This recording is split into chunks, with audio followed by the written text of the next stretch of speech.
I don't intend to dominate the conversation. So any one of us is free to join the conversation.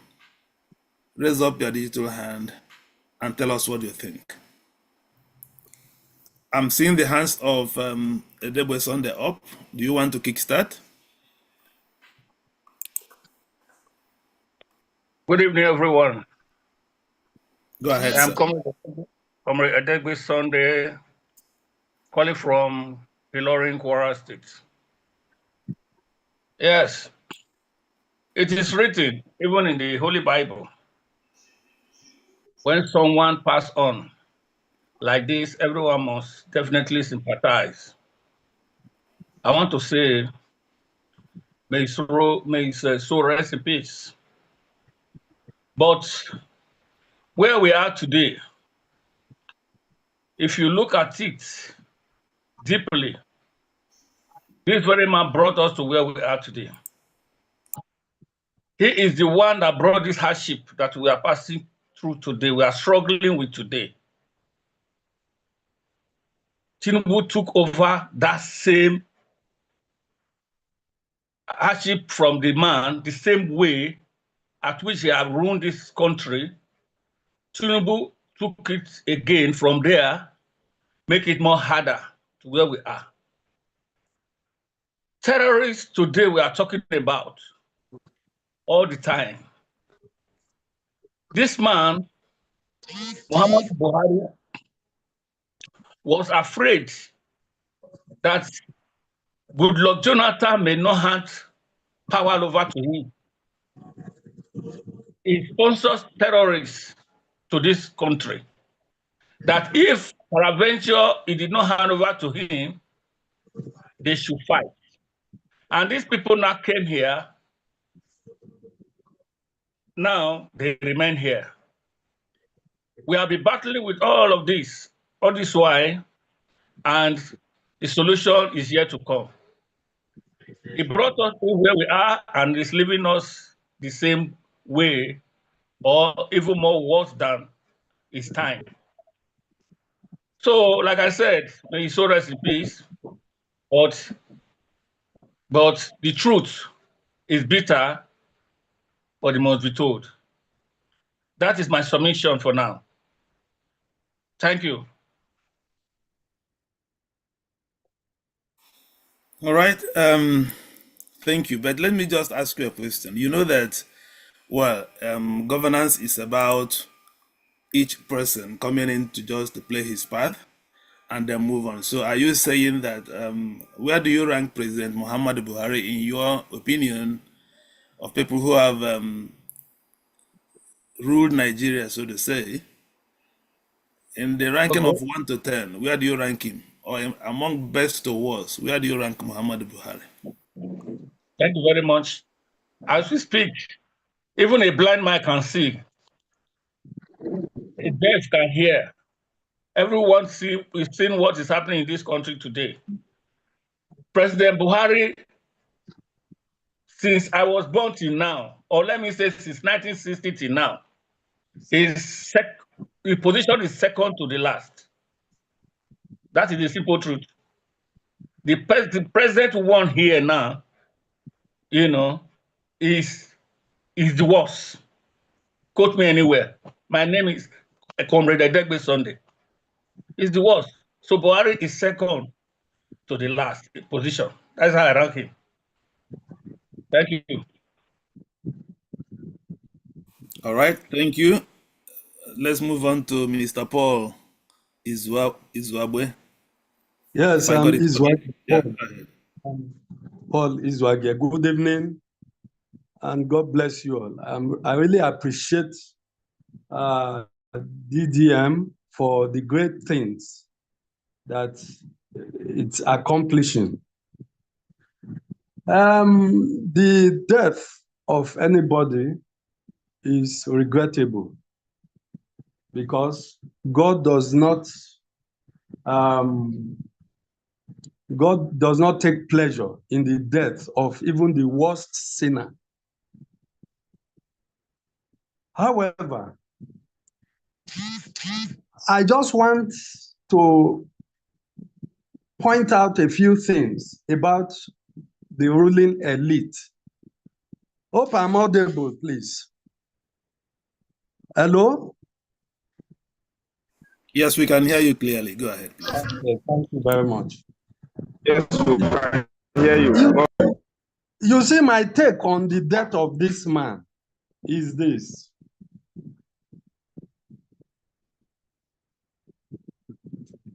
He died in London. And if you look at most of the children of the ruling elite, they school overseas, you know. They receive their medications to whatever. I mean, when they are sick, any slight ailment, they are rushed, they are flown abroad. You see, this is a reminder of the attitude of our elite to the effect of, you know, this deliberately destroying our country just for other countries to thrive. You know, this man was head of state in 1983 to 1985. He couldn't build a hospital. He was president from 2015 to 2023. He couldn't build a hospital befitting of, okay, let's say, okay, this hospital is for the ruling class, is for the elite. They couldn't. Okay, now he was flown abroad for treatment. How many Nigerians have such privilege? You see, they destroyed our health sector just because they have access to the health sector of countries whose government had the foresight and had the compassion, you know, for their citizens, who have enough to the extent of making these things available. They provide efficient governance for their people. But here, they deliberately destroy everything that we can benefit from this, as citizens. Okay, look at our education system. Most of them, you will see, Wike the other day, he went for his son's graduation. The other one went for his son's graduation. If you follow the trend, you will see that most of their children, they school abroad. As a result, they don't care about our own schools here. So you see, the death of this man reminded me of the wickedness of the ruling elite. Nigeria, in short, by extension, Africa's ruling elite. But Nigeria's case is worse. It is a wake-up call for us to take action until we decide to take action. That we free us from these shackles that these people have placed on us. Man, we will keep, you know, having this conversation.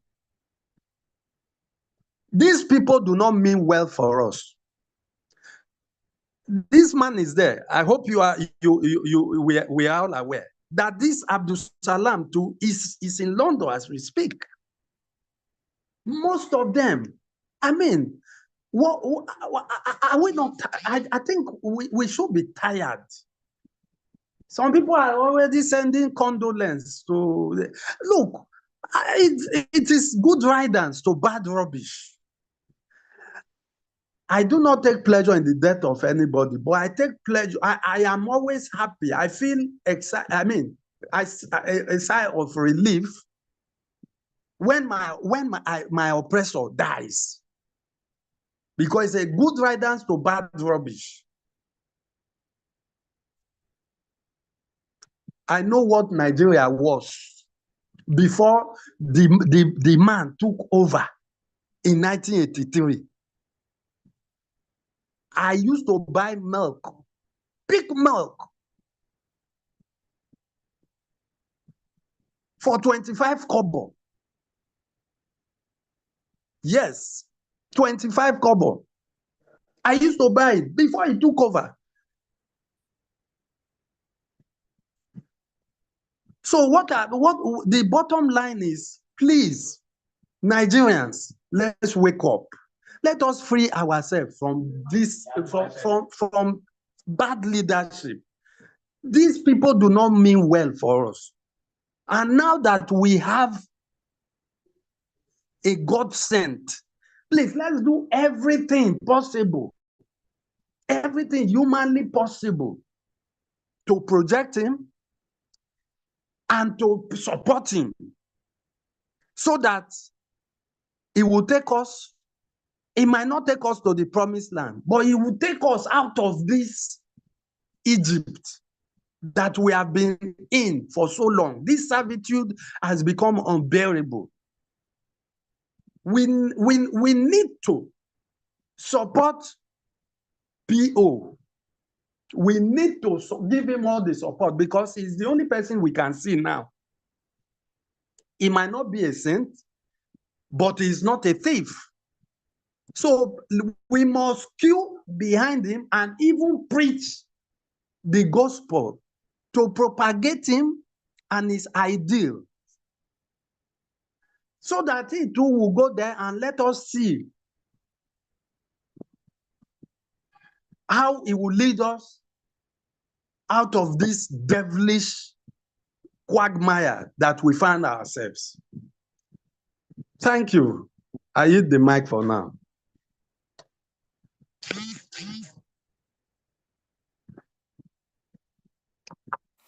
Okay, thank you for your opinion. Let's hear the next person I consider is Mr. John Carlo. Am I correct? Yeah, you are correct. Good evening, sir. My delight to be on the platform this evening. Honestly,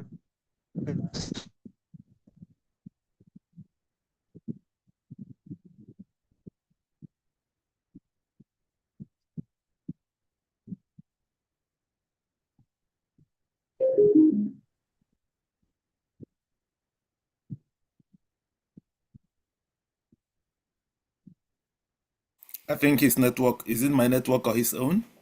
His network is having issues. Okay, let's have Mr. Okay, is he back? Otherwise, we listen to Mr. Amande. You see me? Tessa? I did.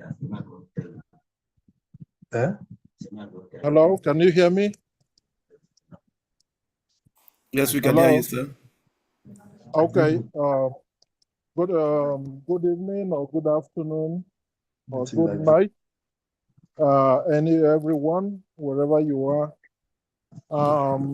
For me, I think a human being is a human being. He's dead.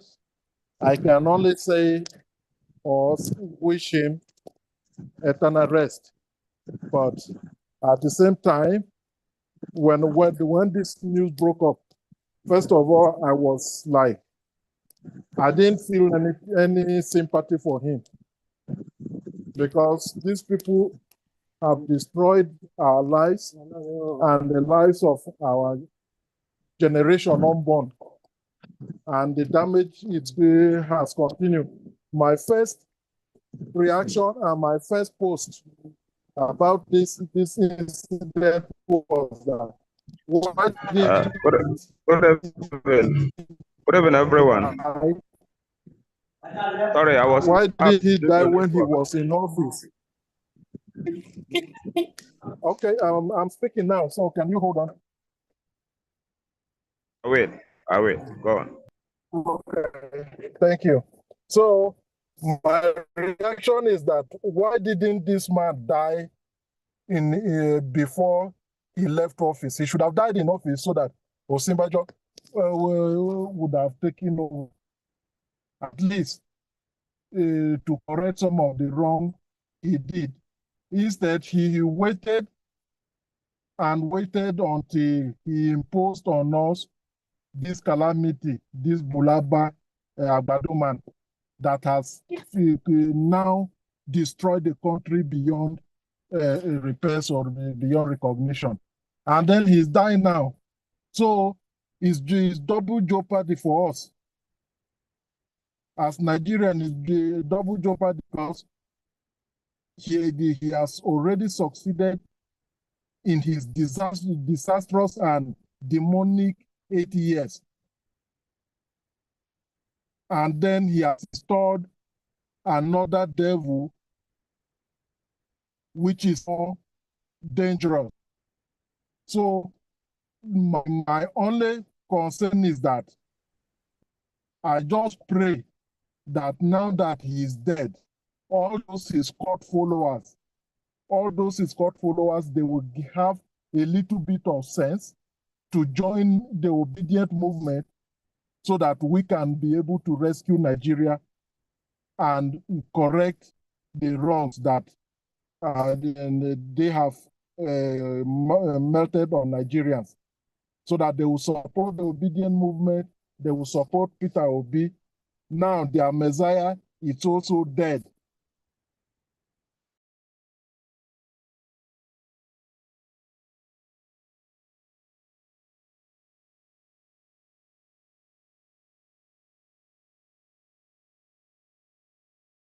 Okay, thank you very much. One thing I think we have to bear in mind that is it solely the people that the country is the way it is? Or can we say that even the ruled, all of us have some responsibility to bear, because Buhari is not the only person that have been at the helms of affairs in this country? And is there really a time when we can say that the country is better off? So can we also consider that perhaps we should not just be blaming Buhari alone, but the system in which the gentleman found himself? I don't know whether John Carlo wishes to continue before I wish it. Yeah, I wish it. Thank you. Everybody, I wish to be back and continue from where I stopped because network glitch. From our national life and our growth as a nation, we can observe in dismay that Buhari knew all that was wrong in previous administrations. Instead of him taking power in 2015 to fix those problems, it wasn't the problem. For instance, look at the healthcare system in the country. He took his 4 years of administration taking medication outside the country. He took another of his 4 years of his administration, making 8 years, to be going on medical tourism outside the country. Then why is he sitting on that chair at that time as a president?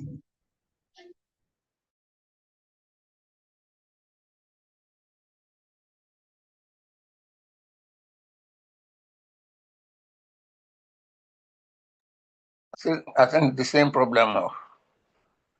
We are not hearing. Yeah, I think his network dropped again. Okay, well, can we listen? His network reception seemed to be bad. Yeah, Mr. Olorogun, please. All the time. Mr. Dan, are you there? Thank you all very much. I'm with you. Okay. Should I yield? Or I continue? Go on. I should go on. Okay. Go on. It's not a good thing when somebody dies, but when people who are evil dies, there is joy in the heart of men.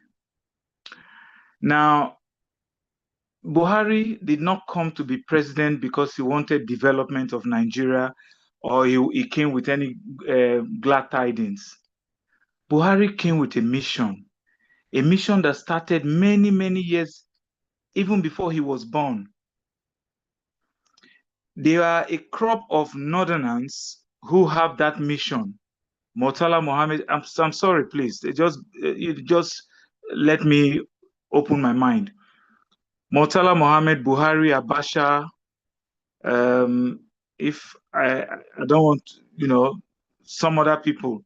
These guys came with the mind of not developing Nigeria, but they wanted a place for their religion. Just bear with me, please. That was the mindset with which Buhari came to become president. Buhari had no clues about development. He was there in 1983. I was old enough to know that Idi Agbon was the one running the show, which didn't end well anyway. But that's the person we're dealing with. And I can say to us, I know we're not many in this conference or in this meeting. This issue is still very much alive.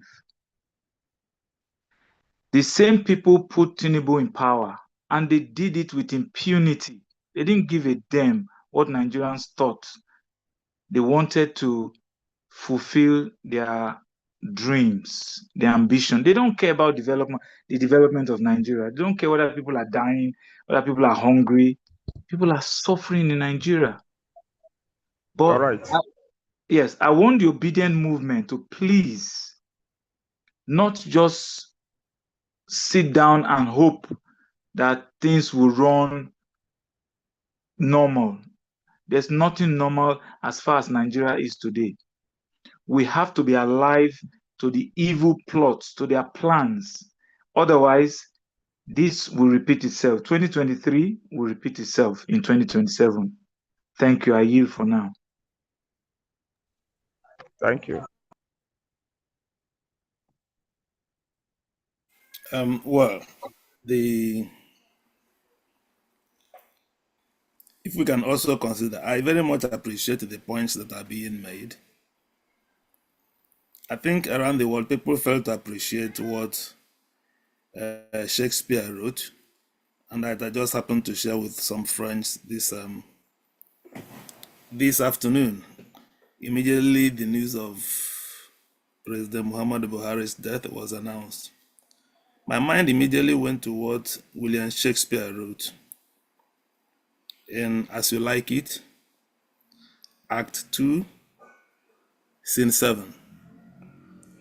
All the walls is a stage, and all the men and women mere players. They have their exits and they have their entrances. And one man in his time plays many parts. His acts being 7 ages. At first, the infant, mooing and poking in the nurse's arms. Then the whining schoolboy with his satchel and shining morning face creeping like snail unwillingly to school. And then the lover, sighing like furnace with a woeful ballad, made to his mistress' eyebrow. Then a soldier, or in today's world, a civil servant, or a trader, or a businessman, full of strange oaths and bearded like the pad, jealous in honor, sudden and quick in quarrel, seeking the bubble reputation even in the cannon's mouth, and then the justice in fair round belly with good cannon lined, with eyes severe and buried of formal court, full of wise source and modern instances. And so he plays this part. The 6th stage shifts into the lean and slippered pantaloon, with spectacles on nose and pouch on side, his youthful hose well saved, a world too wide for his strong shank and his big manly voice, turning again toward childish treble pipes and whistles in his sound. Last scene of all, then, ends this strange, eventful history. His second, childishness and mere oblivion. Sans teeth, sans eyes, sans taste, sans everything. Not, that is, everything is gone. So I think Muhammadu Buhari simply came into the world and played his part. If you look at his biography, born into a Nigeria, registered into secondary school in northern Nigeria. Immediately he was finishing secondary school. Sadwana, whose policy, or who rather foresaw a Nigeria where the army will play a very great role, was simply recruiting young secondary school graduates into the army.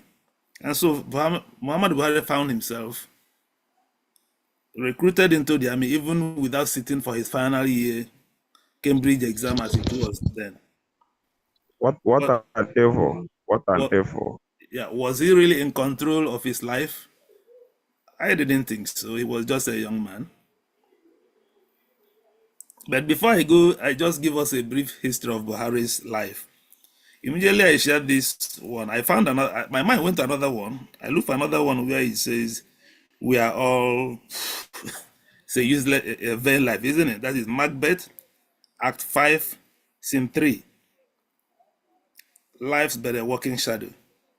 A poor player that struts and frets his hour upon the stage, and then is heard no more. It is a tale told by an idiot, full of sound and fury, signifying nothing. Can we imagine just 3 years ago, isn't it? The almighty President Muhammadu Buhari, whose word is law. By a mere script of his pen, you will become a billionaire, and by just his mere utterances, you will find yourself in jail. Can you imagine that? Buhari is no more. I think it's nothing really to jubilate about, if you ask me. I don't think it's something for Nigeria to really say, aha, the evil man is gone. I will give my reason in a moment. Let me just talk about the life and times of Muhammadu Buhari so that you understand what I mean. Muhammadu Buhari was born in December 17, 1942 in Daura, Katsina State, Nigeria. He had military training, attended Nigeria Military Training College, attended as passed out officer cadet school in UK, received further training in India, in the United States and the UK. Quickly rising through the ranks, Buhari participated in the 1975 coup that ousted General Yakubu Gowon. He was appointed the military governor of Northeastern State, now Borno State, in 1975. He served as Federal Commissioner for Petroleum Resources under General Olusegun Obasanjo. He served as head of state between 1983 and 1985. He came to power when he led, or rather was appointed the leader of a military coup on December 31, 1983, overthrowing the then civilian government of President Shehu Shagari. Buhari launched his war against indiscipline to promote societal values. He took a tough stance on corruption, with numerous politicians and officials arrested and tried. His regime imposed restrictions on the press, political freedoms, and trade unions, which led to growing discontent. He was eventually deposed, overthrown in another military coup in August 1985, and detained until 1988. He returned to civilian politics when civilian rule returned. Mark my words, civilian rule, not necessarily democracy, returned. He ran unsuccessfully for president in 2003, 2007, and 2011. He gained a reputation as an incorruptible leader, an anti-corruption crusader. In 2025, Buhari was nominated by All Progressive Congress APC and contested. He won the presidential election, defeating incumbent President Goodluck Jonathan, marking the first time an incumbent president was defeated in Nigeria's history. He was sworn in on May 29, 2015. He won the re-election in 2019, defeating Atiku Abubakar. His legacy, of course he must have legacy between 2015 and 2023, anti-corruption drive. Buhari established agencies to investigate and prosecute corruption. making anti-corruption a hallmark of his administration. Security. Buhari prioritized the fight against Boko Haram and other insurgent groups, increasing military funding and forming strategic partnerships. Economic policy. Buhari put economic diversification away from oil, promoting agriculture and manufacturing, and introduced social investment programs for the poor.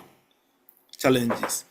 Buhari faced criticism over economic hardship, insecurity, and perceived human rights abuses during his tenure. Retirement and final years. He left office in May 29, 2023 after completing 2 terms as president. And finally, Buhari died, passed away on July 13, 2025 after a brief illness in London. So you go through Buhari's life, you see exactly what Shakespeare actually stated. The life is a stage. All of us are mere players. We come in, strut and dance, and away we go. What can Buhari be remembered for? Buhari will be remembered as a figure who shaped Nigeria's history, both as a military ruler and as a democratically elected president. His anti-corruption stance and efforts to instill discipline left a lasting impact, though his leadership was also marked by controversy and criticism over human rights and economic challenges. So, is Buhari all bad, or are there good things we can remember him for? Let's hear from Prince Rampam Jr. Thank you very much for that elaborate,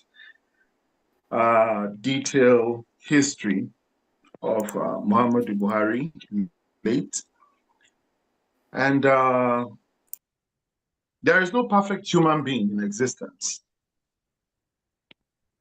And we just say, may his soul rest in peace, because we are mandated to forgive so that we will also be forgiven. But while we are at that, we also have a civic and moral duty and responsibility to spell out truth as it is. Now, when we had the news this evening, we're in a strategic meeting, a mixture of people from the north, different political parties, and so on. So somebody just showed us, the president has died. Who? They say Buhari. Then the first question that somebody asks is, which one? So is it the fake one or the real one? That is the level of controversy is known for. As a military personnel, yes, he has to work by orders. But we have heard that even during the war, he had some extreme issues, but he's gone. As a governor, we remember the war against indiscipline. Yes, we didn't have armed robbers in Nigeria at that time much because of the strong stance. And with that foundation, I guess that was what encouraged people to bring him into power, and hoping that he will deal with Boko Haram. Interestingly,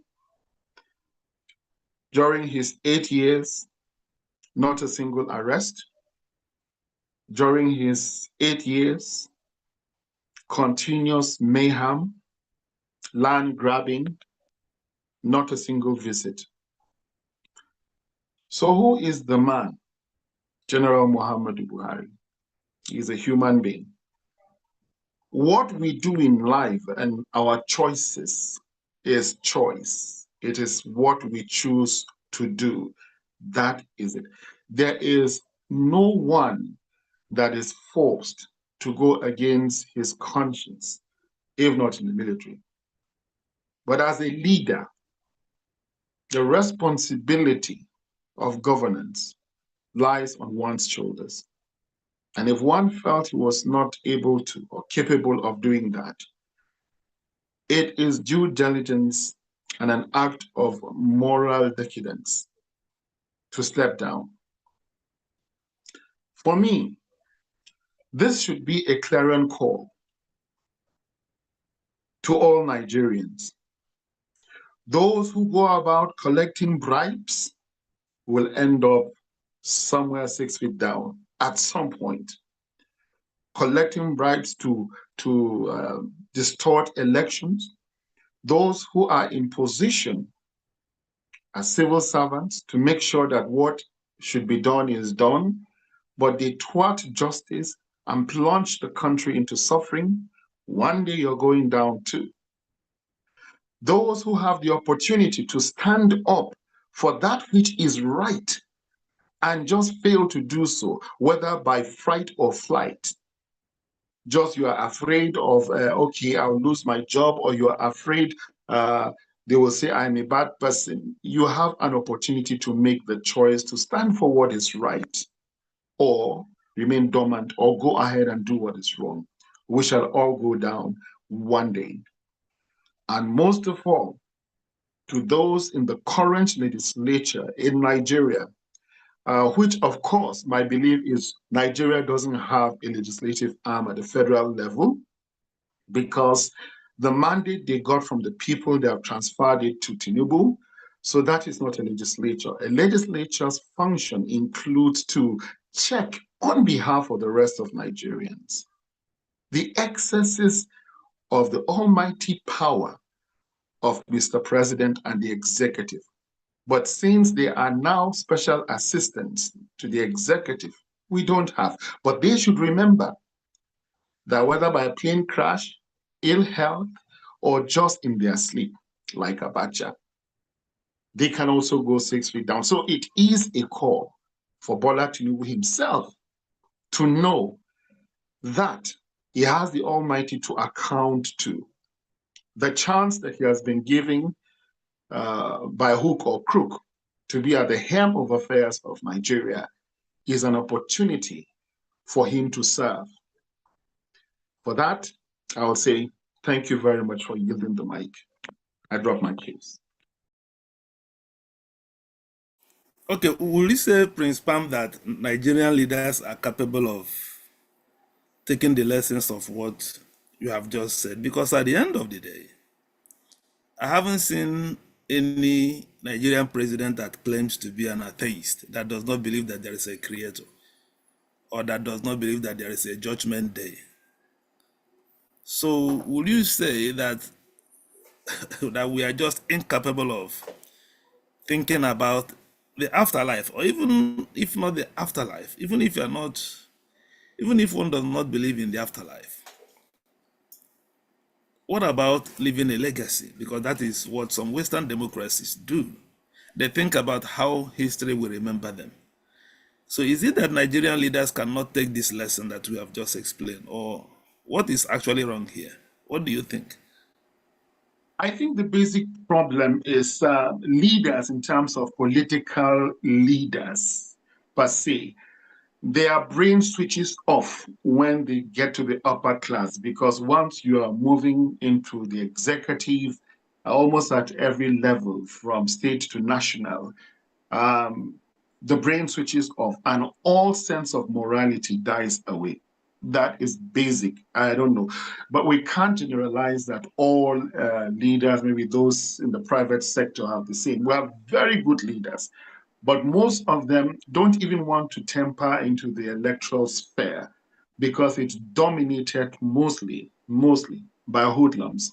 And there is a tapestry, a certain law that is set by the cabal in successive governments that doesn't allow them to break one oath that they take. Just, we've looked, an example is the Senate. Anybody who speaks and it is against any of their agreement is automatically hunted out.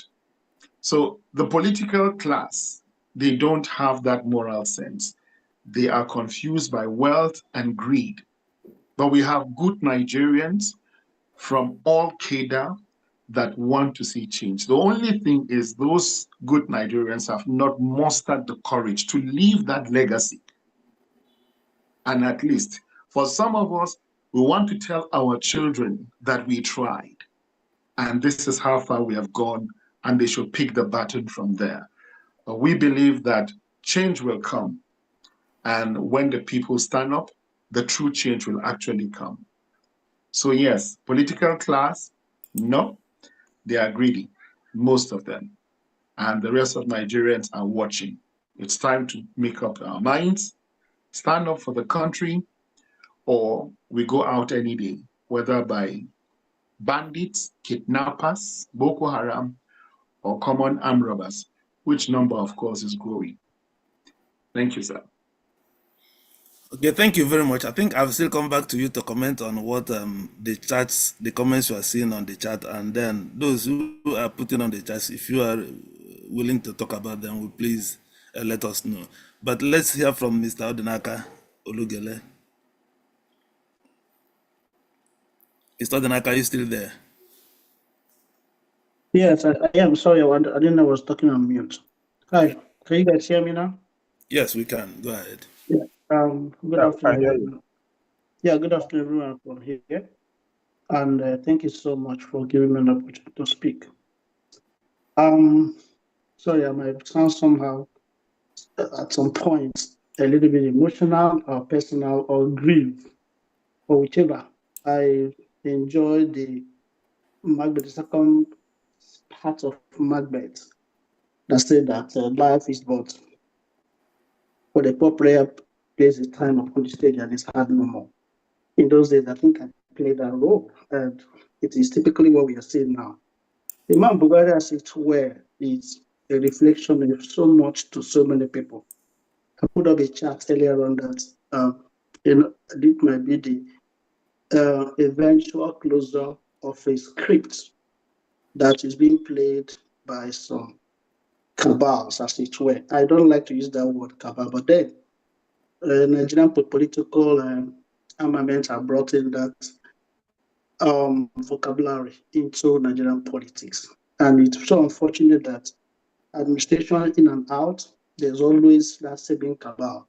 The first question I will have to ask is, which is it possible, which administration, which person, which Nigerian will have the guts to probe the 8 year, I don't know, of Buhari, is it real or imaginary? All the atrocities committed against Nigerian state, all those players.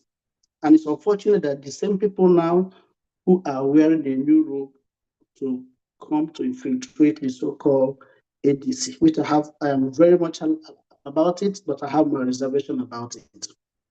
The same group of people that run Nigeria ground and are probably out of power for some time are infiltrating yet another coalition that supposedly should have propelled the obedience and those who have good conscience to come in and help drive Nigeria different direction.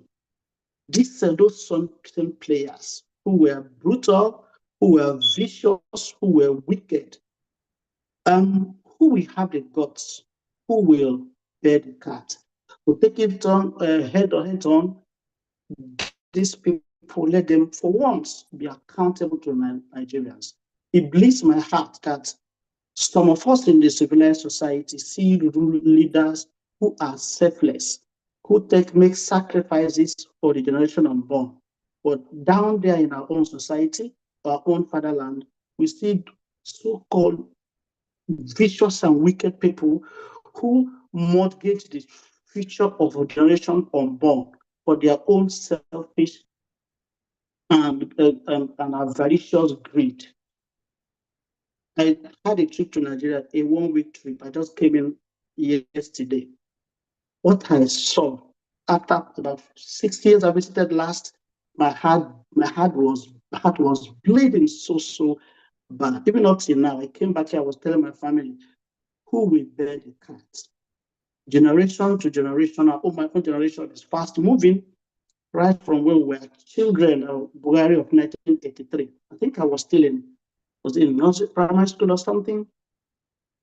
I don't see what has significantly changed. So the time that we brought in even the worst, this man did not only destroy the society, but brought in the worst of all in terms of morality, in terms of integrity.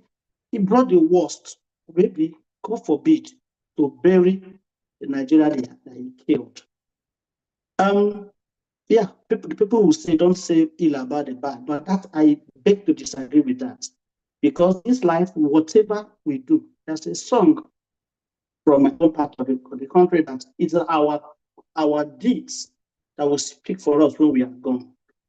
Everybody will eventually go there, but our actions, our inactions must be open to public scrutiny, and people must speak about it. Those who have decided to live that life, or live a legacy, the generation unborn will speak good of them. And those other people that have decided, whether deliberately or consciously or unconsciously. And I always do not like when people say that those in leaders, presidents or leaders, sometimes their hands are tied. If your hands are tied, why did you do what was his name? That was Babangida second in command from the East that resigned when interest clashed. Was it Augustus Akondo or is it Honorable? I'm forgetting his name. You have the God bless you, my brother. You have that obligation if the so-called cabal. I know when you are at the seat of power, especially as powerful as a Nigerian president will be, there are so much influence, so much pressure, local, international, and all that. But you have the obligation as a human being, if you have conscience, to say, no, I cannot do it. Instead of me to do this, I think my resignation to go. Nobody kills you. So, but if you fail to do that and begin to give excuses, I would have done this. People were, it was undue pressure. Shame on that same person. Many lives were lost. A kind of funny religious fundamentalism and goal was pursued vigorously from Ruga, from a whole lot of things.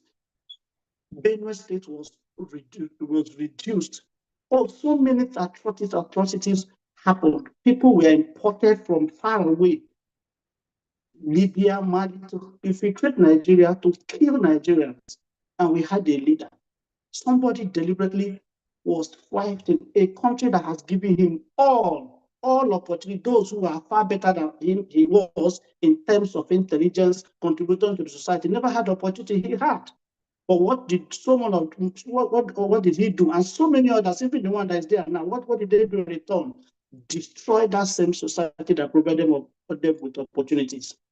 A whole lot to say, but my people, I don't know how we feel about it, but what I'm saying is, are we really a country, or do we pretend to be one?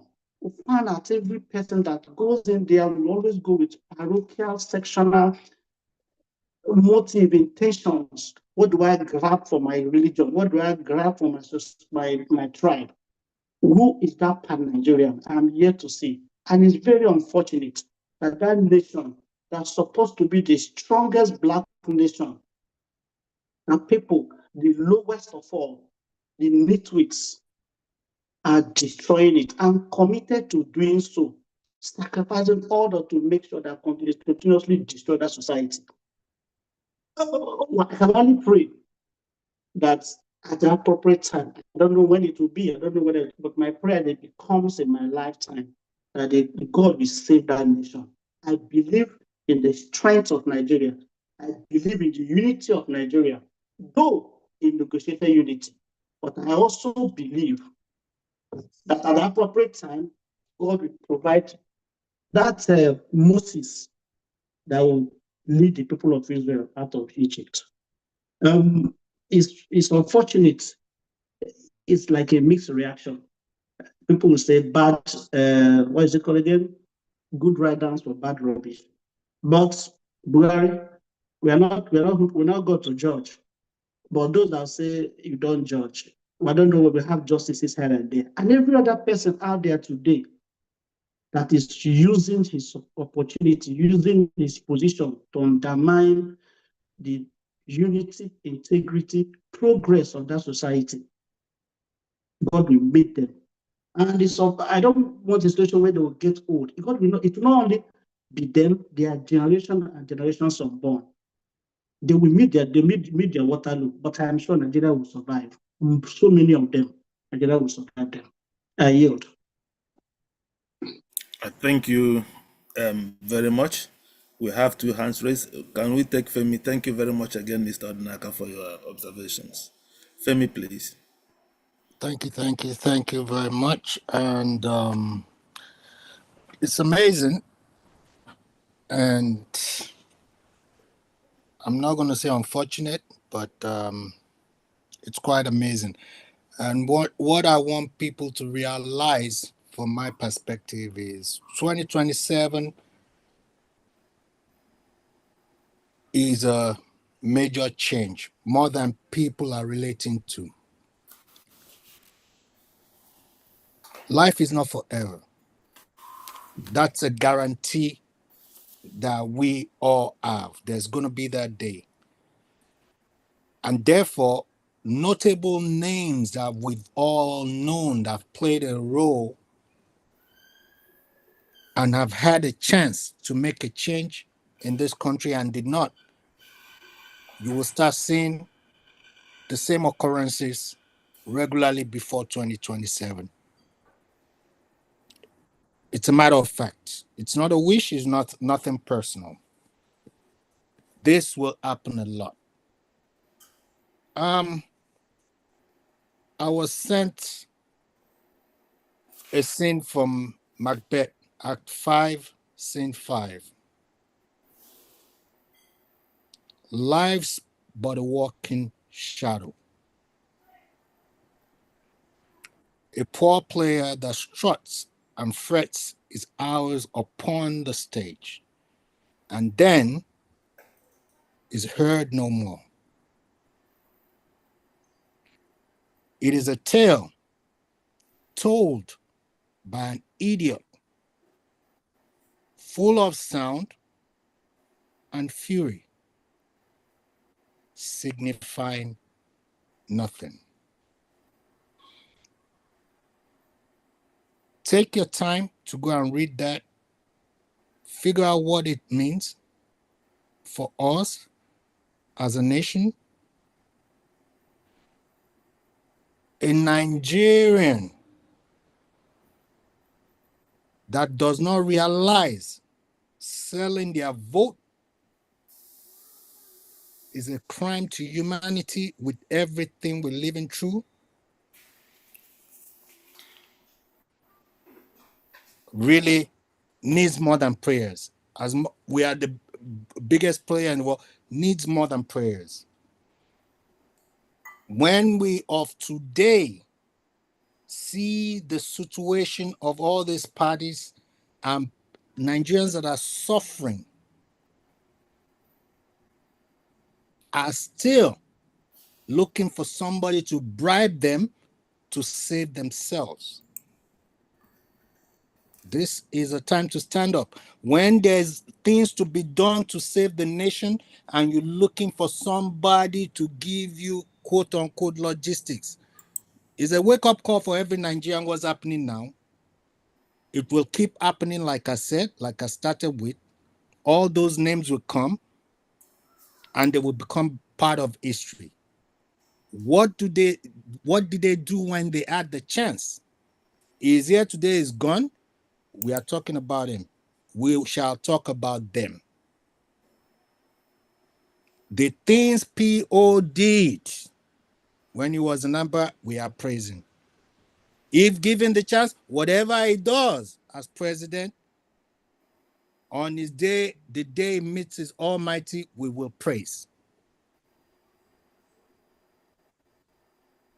I thank you, and I relieve the mic to the next speaker, please. Yes, Femi, let me pick on something you said, that before 2027, we will see a lot more of this happen. Can we interrogate this further? What do you think about its effect on the polity? I ask it because around every election cycle, we always hear this thing about the owners of Nigeria who will sit down in dark rooms and decide where the presidential power will go. And the identity of these so-called owners of Nigeria, in quote, is not hidden. So we think of former President Olusegun Obasanjo, former head of state Abdulsalam Abubakar, former head of state General Ibrahim Babangida. We think of former national security advisor Guzo, and then General T.Y. Danjuma, former chief of staff, former everything, defense minister and everything. If you look at the age of these so-called gerontocrats, you will see many of them are in their 80s, just like Buhari. So, do you think that these men act as a stabilizing factor or a destabilizing factor in the polity? And when there are no more, what will its effect be? Will it be destabilizing or stabilizing? What do you think? Great question. And basically, you broke it down, what I was saying. And the question of whether it's going to destabilize or it's not going to stabilize. But the point is it going to destabilize? That's a choice in the hands of Nigerians. It's a mindset. Nigerians as a whole, we have to change the mindset. What you will get for voting for true leadership is 1,000 times what you will get from somebody bribing you at a rate that I even find it's really sad what Nigerians sell their souls for instant gratification for a few days at best. So when you, like you said, when you quantify the ages of these people, no one's going to live forever. So it's a matter of, it's just factual. So we're going to start hearing this on a constant basis before 2027. The vacuum that will be left is for us as the people to feel. Do you want a government for you, by you, or do you want to keep on suffering this by handing your souls and those of your unborn kids to the kids of the same people? It's a question for everybody. This is where I see it. So, my brother, that's just a fact that we all have to face. And this is why cope them. There's, when we talk about cope them, people don't realize it's the mindset that we want Nigerians to take as a reality of life, of what it should be. It's not about Labour Party. It's not about ADC. It's about choosing the right person that will lead and that will know that they are accountable. So there's a process in this organization, and once people get that logic in, then we will stop all this personal, how do I say it? Sometimes people feel like they belong as long as they feel like they have a certain degree of benefit from the corruption. Once that mindset is gone, there's nothing we cannot change. There's nothing holding Nigerian back but Nigerians. We gave those people like this man we're talking about today a power. And we have to change our mindsets. Thank you. All right. Thank you, Mazokoye. Yes, thank you very much. Well, I think for me, let me just say, may his soul rest in peace. Because regardless of his shortcomings and whatever that he might done, he's dead now, and nobody's going to bring him back. Nothing is going to bring him back. So, and that said, I think for me, my attitude towards his death is one of indifference. I don't really care. My feelings not here or there, because the man has nothing really to write home about. He's simply one of those sort of individuals that were lucky enough to find themselves in the halls of power and don't really know how to use power. He didn't use it well. He simply, let his primordial sentiments, took over him when he was in power, when he had the chance to do something great. But it's himself that he let down, not me. I'm not going to hold a grudge because I'm still living.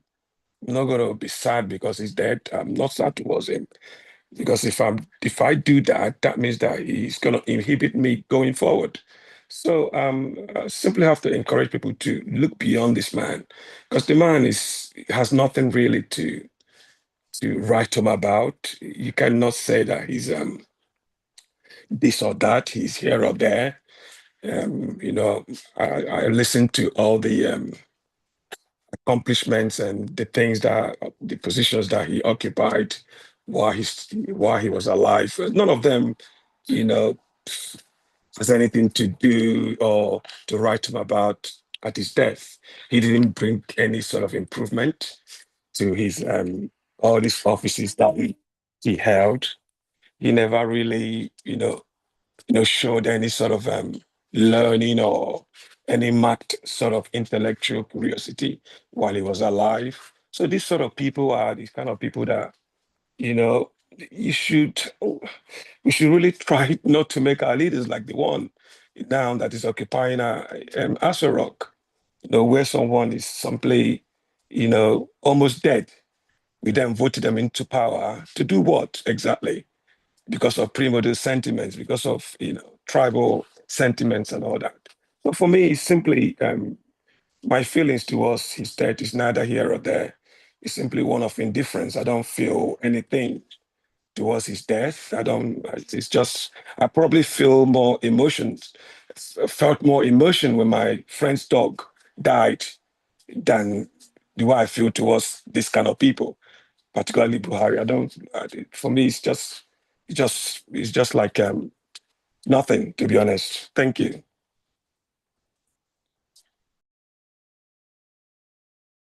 All right, thank you. Thank you for your contribution, Mazuko. We have Comrade Kennedy here. Can you unmute yourself and tell us what you think about the death, life, and times of Muhammadu Buhari?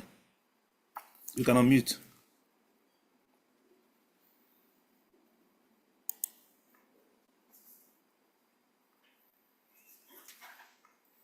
Comrade Yero, you can unmute yourself.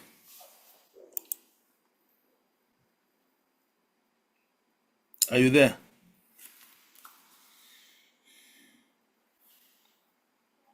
Okay, while we are waiting for Comrade Yero to unmute, Prince Rampam.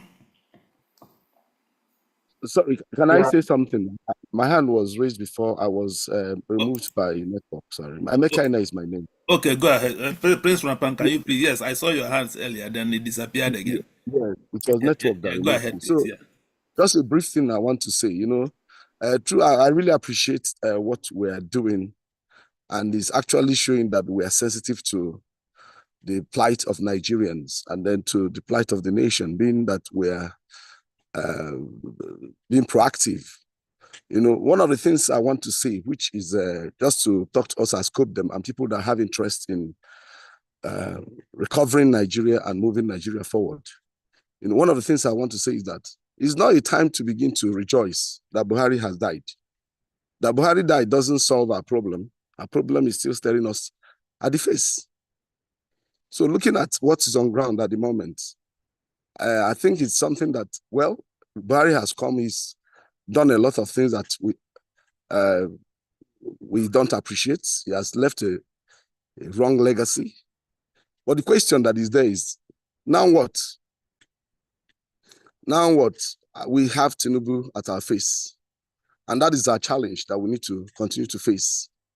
And then one of the things that I suppose that we should do now as COPDEM is to go back to the drawing board. One of the things that I'm very, very sure, which every one of us will agree with, is that as for the Buhari's cohorts and his supporters, from every indication, I mean from every objective indication, they are not backing up this government. But the only thing that is also there is that, which is actually obvious also, is that they might be backing up Atiku, which is the issue that is still on ground. So it becomes so fundamental, in as much as we are not, we scope them knowing that we are obedient movement and we're pushing for entrenchment of a better Nigeria. We must have to sit down and be very strategic on what we do. If we begin to show that we are actually excited that Buhari has gone, we might lose the connection and the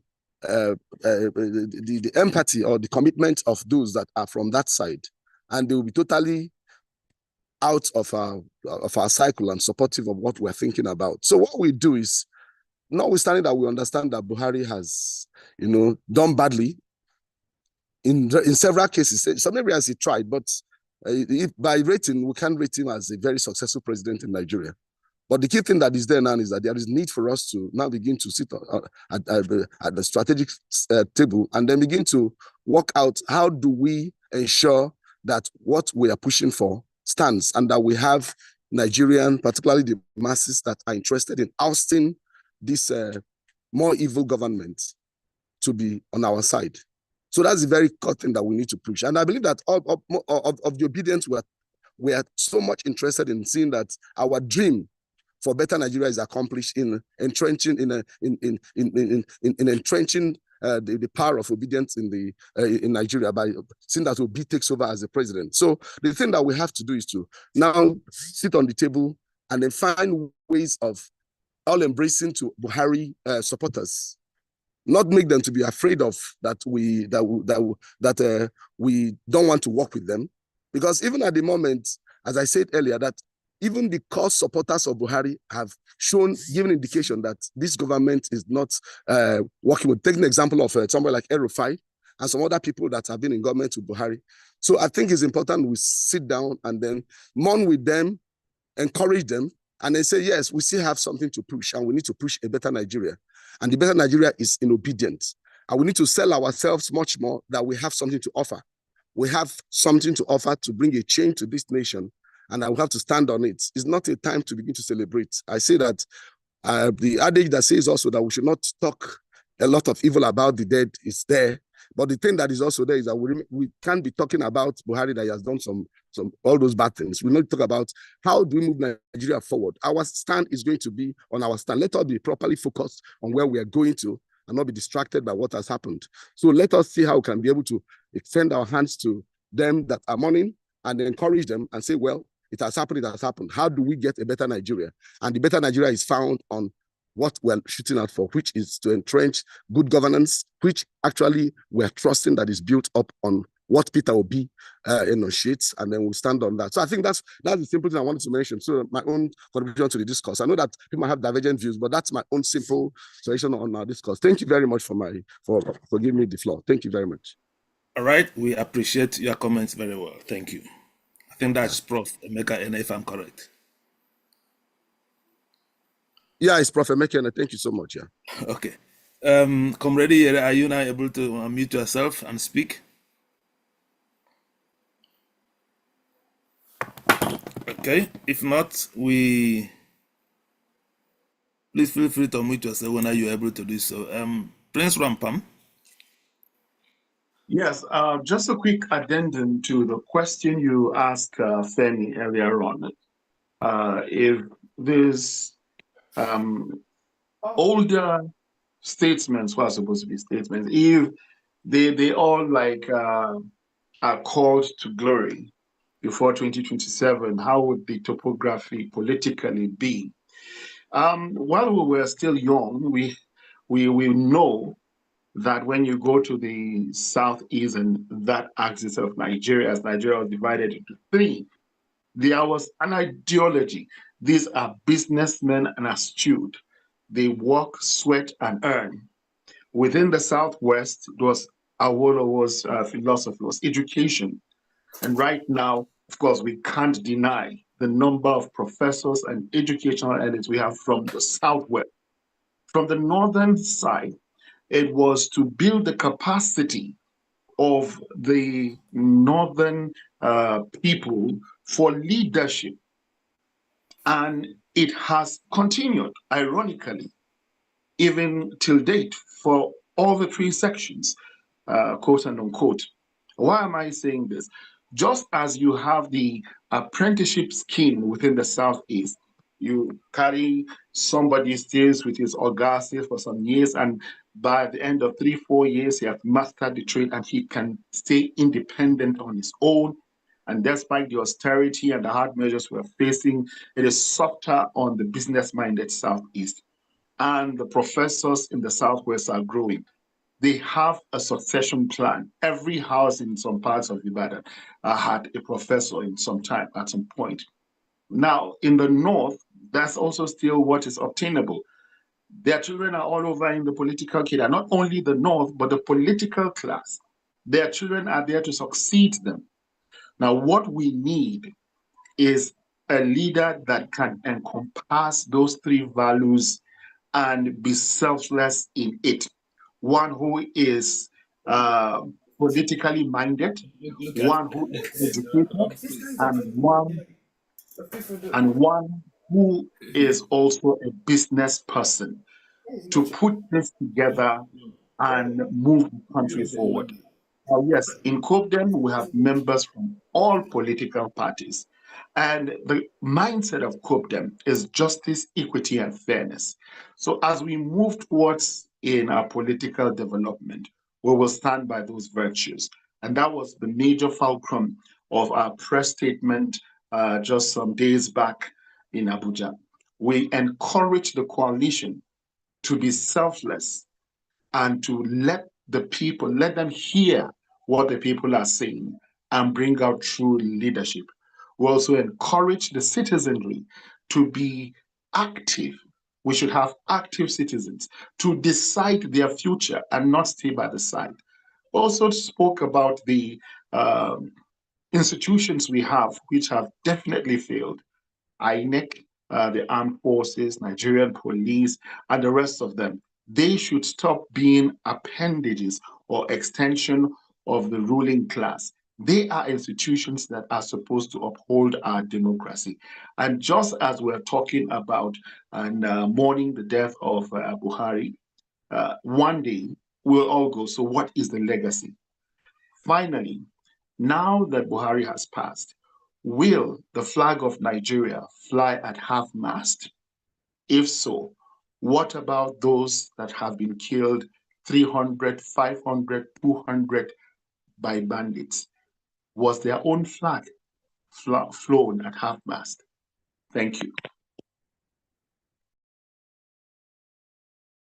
Okay, Prince Rampam, thank you very much for your observations. So we have some comments on the chat box, and if possible, I will just read it out, and then those who have raised their hands on, or those who may want to comment on them, please are free to do so.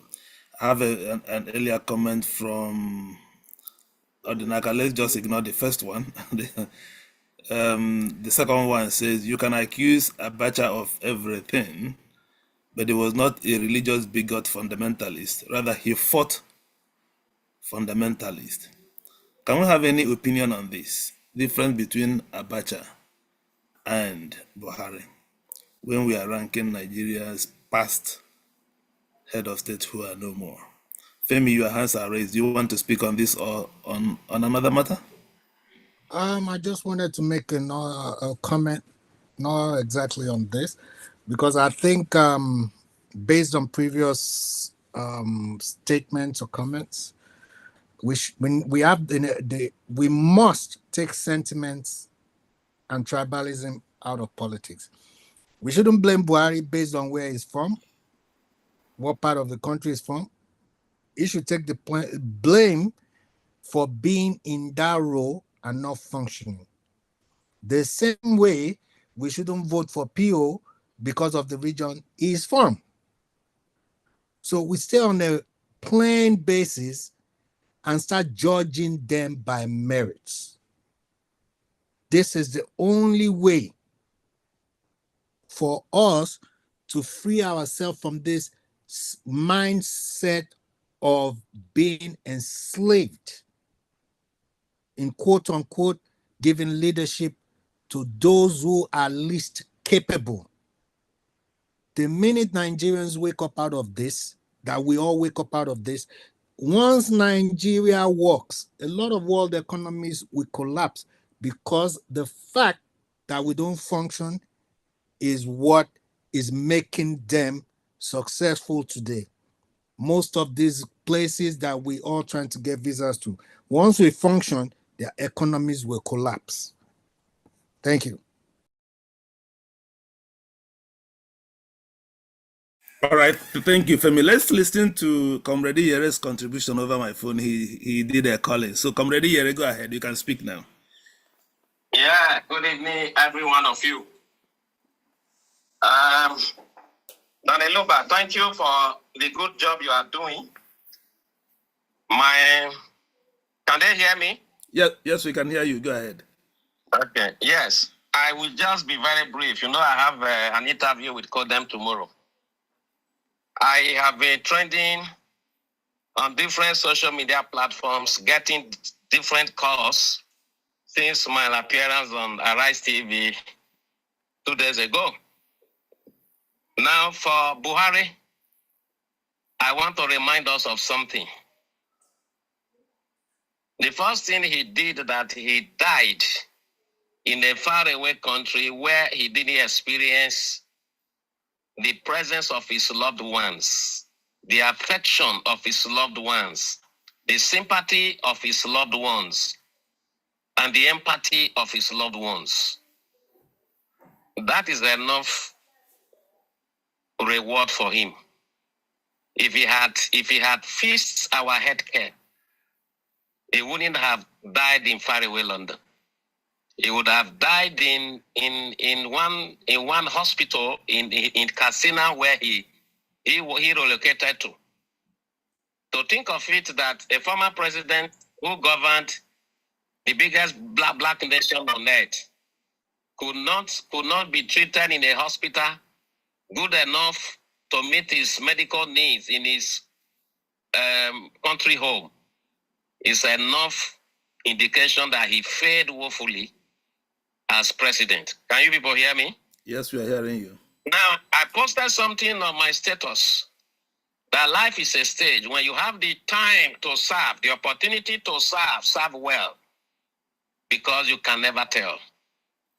And now he has to be brought in, not as a passenger, but as a cargo, into a country he got the opportunity to have served as president 2 times. Only few people God gave such opportunity. He came in to truncate our democracy as a military dictator, punish and jail innocent people, supposedly fighting corruption. Then 30 years later, the same democracy he truncated, he came to take over because Nigerians were blind. The Save Baba movement was the first movement that came, not the obedient. Everybody wanted Jonathan out. Nobody was looking at the desperation of that man. What happened? We got paid for our ignorance. A lot of you may not like me because I don't come to any platform to be liked or loved, but I just speak my truth. One thing we must realize is that we do not judge the dead, but the deeds of the dead while they were alive will always judge them. I can tell you for free that in Nigeria today, more than 85% of the people are not missing the man who just passed on. because he was part of those who destroyed our economy. There is a difference between accepting realities and judging someone. Buhari's administration became the most fraudulent and the most corrupt. That's by the way. But I pray that God should forgive his sins, have mercy on his souls, and I hope he made peace with Christ before he passed on, because I believe in God's judgment. And having said that, there's something I wanted to let us know. I was at Heathrow in 2015. Then the person we alighted together from Virgin Atlantic said to me, "Comrade, look towards your left-hand side." I told them at the call obedience. Can you hear me? Yes, we can hear you. He said, "Look towards your left-hand side." I looked. He said, "Who did you see?" I said, "I didn't see anything." He said, "Look again." Then I saw some old people on wheelchairs. Then he said, "Take a second look, comrade. There's somebody I wanted you to recognize." I looked at the person. He was looking bearded, old, with white beards. And he said, can you recognize that man sitting on that wheelchair, that old man?" Then I said, "Oh, he looks familiar, but I don't think I know him." He said, "Okay, that is Eneshonekon." It was actually Eneshonekon. Before he passed on, he had gotten paralyzed. Meaning, he couldn't treat himself in any hospital in Nigeria. As someone who was paralyzed, he was brought to the UK and he was left like every other person who needed help to board the plane somewhere. You know what I'm saying?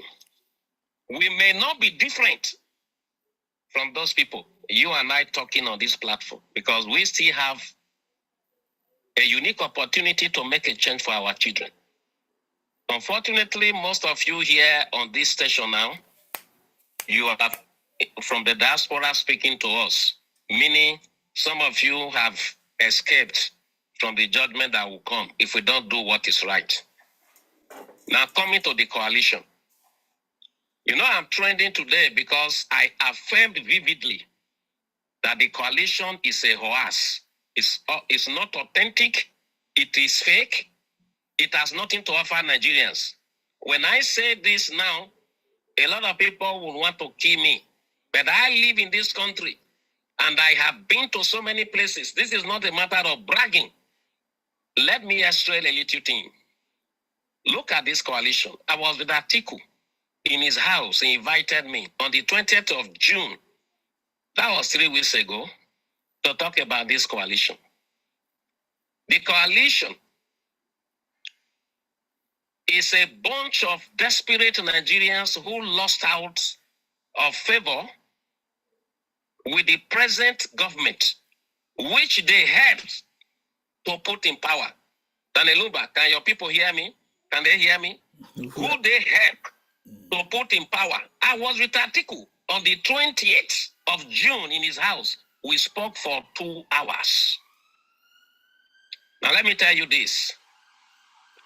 Who is David Mark? David Mark became the military governor of Niger State in 1984. 1984. From 1984 to this present time, he's 41 years old. 41. He said he's now 75. So when he was 34, he had been in government. And when he relinquished that position, he became the Minister of Communication. And that was the man that told Nigerians that mobile phones was not for poor people. Danelumba, can your people hear me? From there, can you hear me? The man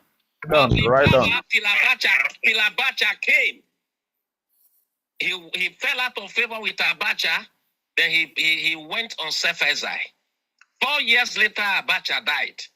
David Mark returned to Nigeria and he ran for the senatorial seat. In 1999, he became a senator. The man was a senator for 20 years. David Mark was a senator of the Federal Republic of Nigeria for 20 years, from 1999 to 2019. And then he had the privilege of being the Senate President of the 6th and 7th Assembly. the longest serving senator in our history. You speaking now from the diaspora and those of us who are here, can you point out vividly any reform his leadership as the president of the Senate brought about? The answer is outright no. He benefited from the PDP, being a senator for 20 years and having the privilege of serving as the president of the Senate, the longest for that matter, until he discovered that the PDP has lost out of favor with the powers and the systems that be. This is the man that want to rescue this country. That is on, I put it aside. In the next 2-3 minutes, I'm done. And I will pick up now on Amechi. Who is Amechi? Amechi was the speaker of Rivers State House Assembly for 8 years. You know what you make as the speaker of the House Assembly of Rivers State for 8 years? He did not rescue this country.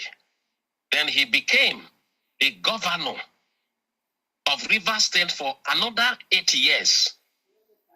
And then at the tail end of his own government, listen carefully, he decided to join a merger, in other words, a coalition like they are doing now in 2014, 2015, to hostile Jonathan because he had fallen out of favor with him.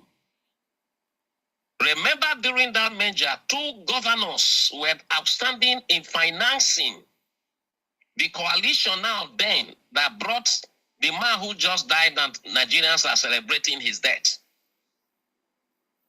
He was the person that paid for the appearance of Buhari at the Champton House in the UK. Fakshola and Amechi used Lagos and Rivers money to bumperly funded the election of Buhari, and he got a juicy portfolio as the chairman of transportation, the minister of transportation. You know, transportation is the one of the largest portfolio and one of the most juicy in Nigeria. Nimasa and Co. under. Go and find out our debt profile. The series of loan we took for the red project under Amechi. Amechi wanted to now heighten his political ambition. Now ran against the incumbent president to become the president of Nigeria. He fell out. Now that is the man that wants to form the merger or the coalition. We want to drive to better Nigeria. I will take now on the last person and I will leave the rest. I will now take on my very good friend, Raf Aregbeshola, the secretary of the coalition. Daneluba, can your people hear me? We are listening. That man was nurtured into politics by this current president. He became in 1998-1999, the campaign director of the campaign council of Asiwaju that brought Asiwaju to power in 1999. Aregbeshola became the Commissioner of Works and Infrastructure of Lagos State. What was coming to him was more than what was coming to many states in Nigeria. And then he made his money. From there, Aregbeshola went to Osun State, where Lagos State, through the help of Tinubu, bankrolled his campaign. Aregbeshola became the governor of Osun for 8 years. Aregbeshola is my friend. I know him one-on-one. In 2018, towards the end, 2017, 2018, towards the end of his administration, I brought a development intervention program to the state. Aregbeshola was leaving government then after 8 years. He was asking the Americans to settle him. Regardless of the fact that they were coming to invest in agriculture to boost job creation and food security. Aregbeshola, when he left as governor, he became the Minister of Interior under this Buhari. And he was part of those who orchestrated the merger. The new thing they do to kill us today is when they have lost out of favor and power, when their relevance has went down, they think of what to do to come together. They call it a coalition, a rebate. I am telling you now, for them, you know, I respect Danelumba. That's why Anytime you send me a link, I will click because I know you. Nobody can deny here. If anybody ever follow Peter Obi in that struggle, you don't know who Comrade Yere is. That means you were not grounded in grassroots mobilization. I turned down the offer from Asiwaju. I turned down the offer from Article 3 times. As I speak with you, I just told you they are still hunting for me. But I have 3 children. Not for myself. I cannot be hungry ever in my life again. But for my children, Nigeria has to work so that my children will realize that their father paid the price. What I didn't give to Obi was my life. I gave him everything. Daneluba knows. I fought every other person. Daneluba knows. Anybody who is active knows. Daneluba knows. But why am I not supporting Obi? You know, I came on Arise and I said I won't support him. A lot of you were insulting me and I kept my calm. And now let me tell you this. Can you hear me, Daneluba and your people? The only thing, can you hear me? The only thing that can make Nigeria to work is for an organization like CODEM to decide the paths they want to take. I came here to issue an advice. But before I issue the final advice and go, I will tell you why I'm not supporting Obi. Daneluba, you remember on the election day, you were with Peter Obi in Onitsha when I called him. He didn't pick and I called you. You remember? You remember? Yeah. Okay.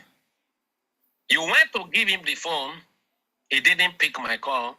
And this is Obi that at a point in time, apart from Oseloka Obaze, Daneluba, Mazies UK, Professor Tommy, the next person closer to him was me. Because when the battle was tough, I'm the one he would send there. That he didn't pick my call that day. Let's forget about that. After the election, Daneluba, I called Peter Obi. I told him the fight is over. I was the only one who could see what was not right.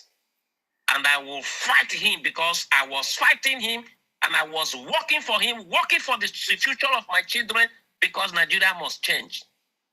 That election was our election to win.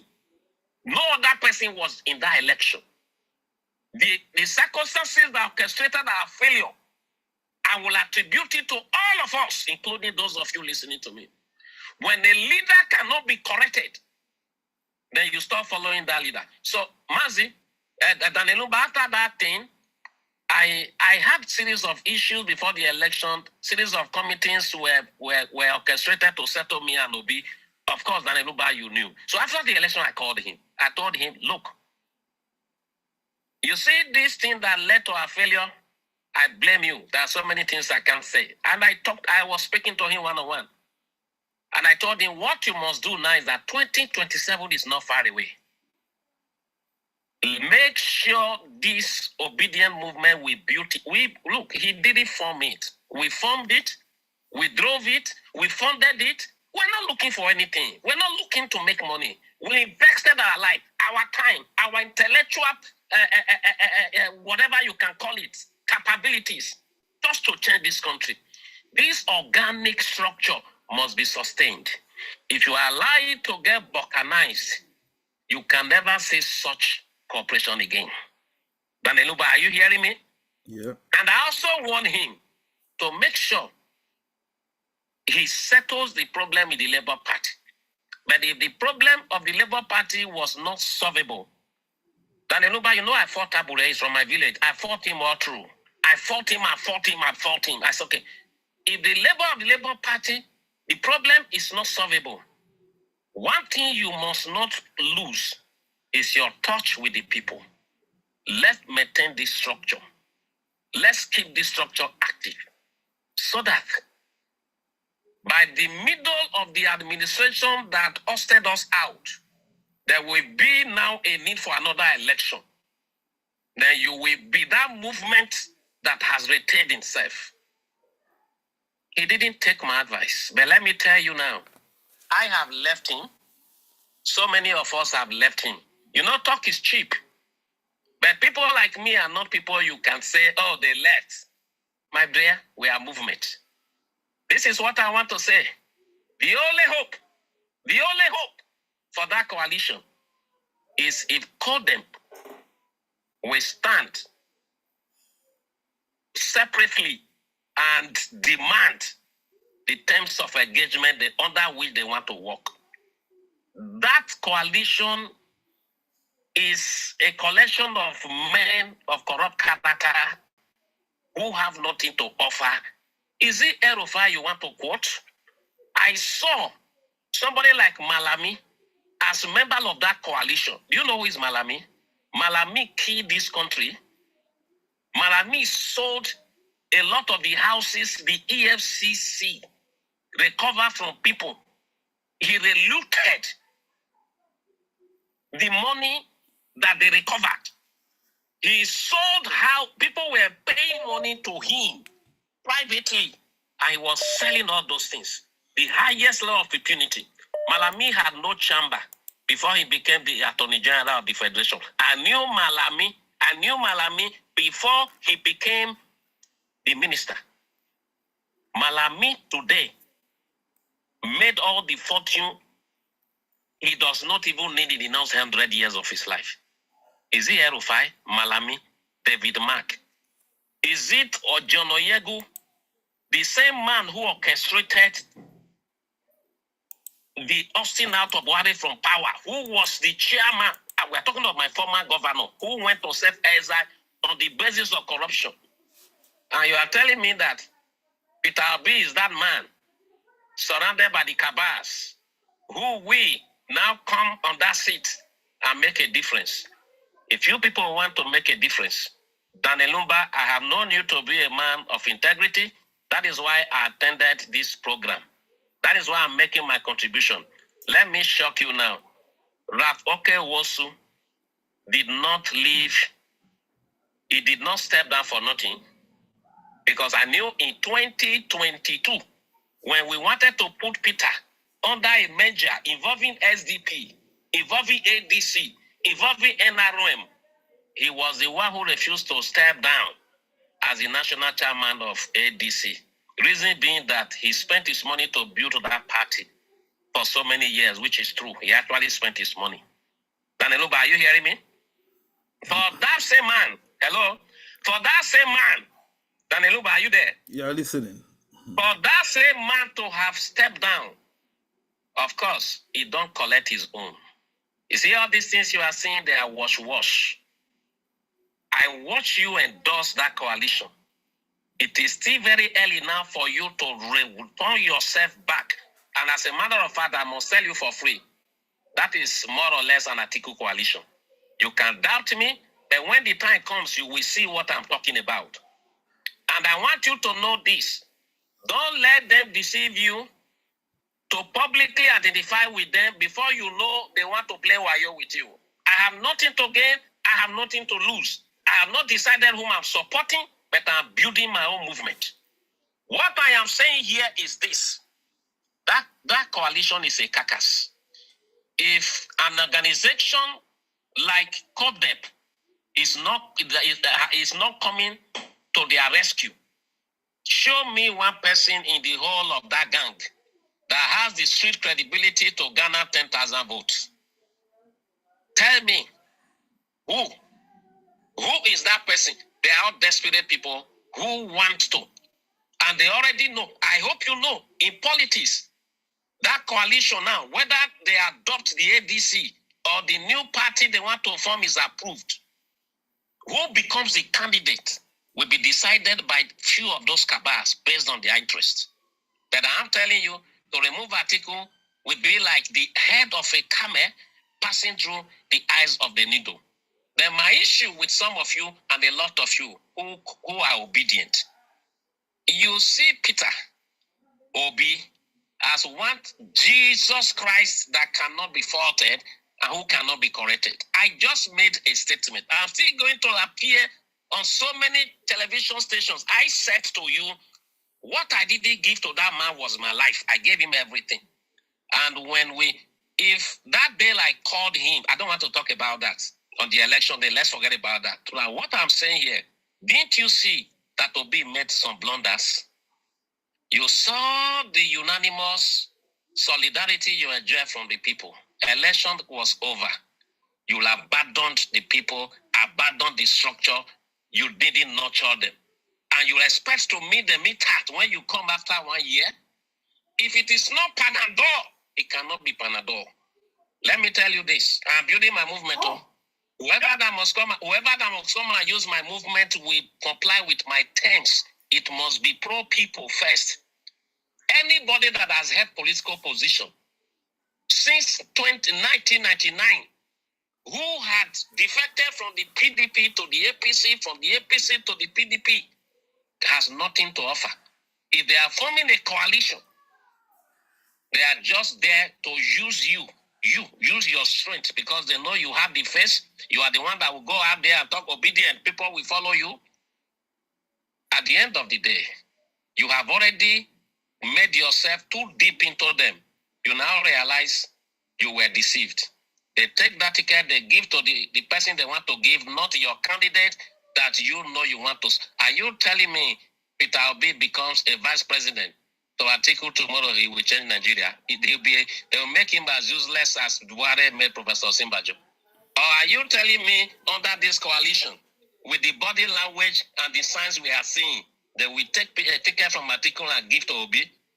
If Obi had built and sustained what we built and gave to him and had listened to advice, do you think he needs any coalition? He would have just been a standalone man, take one useless party, and he moves it. So whether you kill me or you don't kill me, my advice, call them. I called you 3 times. Open your eyes. Otherwise, we will play into one game. After 4 years, power will just come back to the north, and your next president may just be an aerophile. You will move from fry pan to fire. Now, my last thing is this. Do you think David Mark that had 41 years, look, he is one of the richest human beings you have in Nigeria. His house in Benue State has a helipad. An helicopter lands on top of his house and he has one of the biggest golf courses. He has a lot of properties. The question is, which company did he ever establish? He's the chairman of that coalition that want to rescue Nigeria. And you are telling me because Obi has identified with that coalition, everybody should gladly and mutually join. Not Comrade Yere.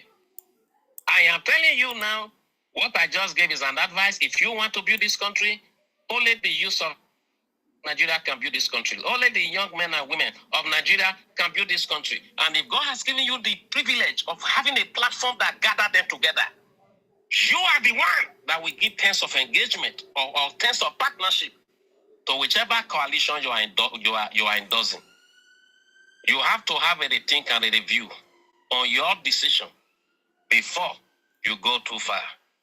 A word is enough for the wise, and if I have offended some of you by speaking my truth, I apologize. But if my truth will wound you and heal Nigeria, I withdraw my apology. Thank you. Thank you. Thank you very much for your treatise. We look forward to having you tomorrow by 9 a.m. on DDM Politics Hour. I will be there. Thank you. Right. I believe in you, Lumba. I will be there. All right, thank you. Oh, gentlemen and ladies, if you don't hear Comrade here, any response before we should be rounding up this program? Mr. Lorogun, please. Thank you very much, Mr. Lumba. I think roiling in all these words and all will not help at all. I know it's good to reflect what happened before and how you can learn from it and make changes. So going forward, you get on the right track. I don't think we lost the election because we didn't do what we had to do. We all fought. Mr. Lumba, you know me. I fought. I spent money, time campaigning for Peter Obi. Yeah, but I'm not going to be talking about it and, you know, in the way some people. The coalition, I think it had to be. Everyone was now becoming APC, and the country was becoming a one-party nation. We couldn't have that. We had to do something. So that we cannot do something doesn't mean that what. No, the coalition is good. It's good for Nigeria. It doesn't matter who is there, whether it's David Mark, Olorogun Areki, or Elomba, it doesn't matter. And we should not focus a nation around individuals. When you call Amechi, you call David Mark, you call this, it's useless.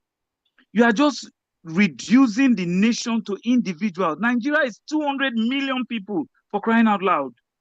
We have to focus on the generality of Nigerians. What the present president is doing is wrong, encouraging everyone to become APC so he gets fiat in 2027. It had to be stopped. So the coalition came.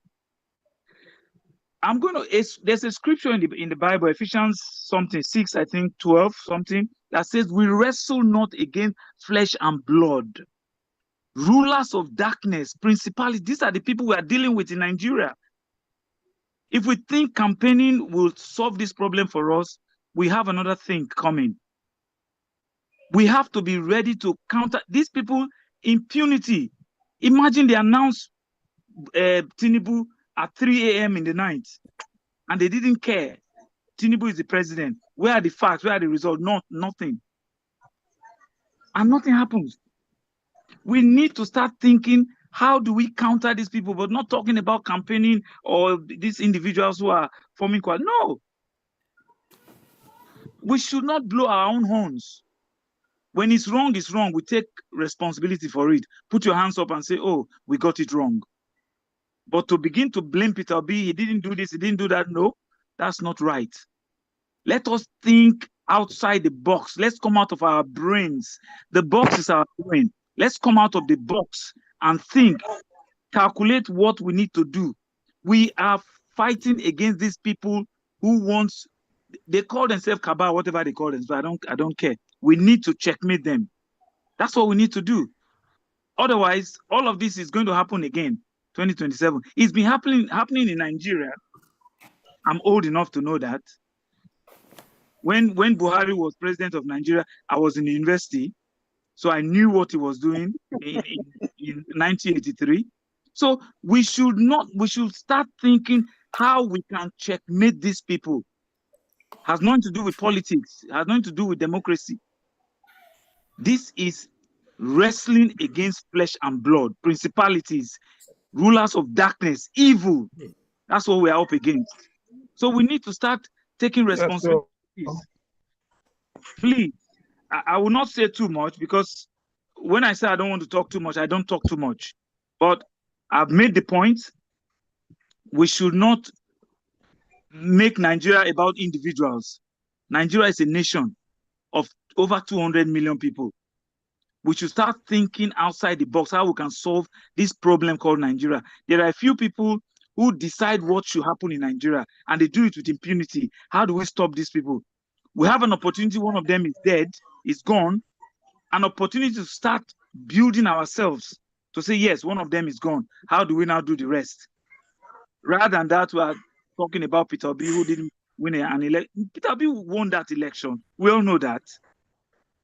So please, I'm not going to say too much, but Barrister Lomba, please, we need to get the right thinking people who can think for this nation. We all have children.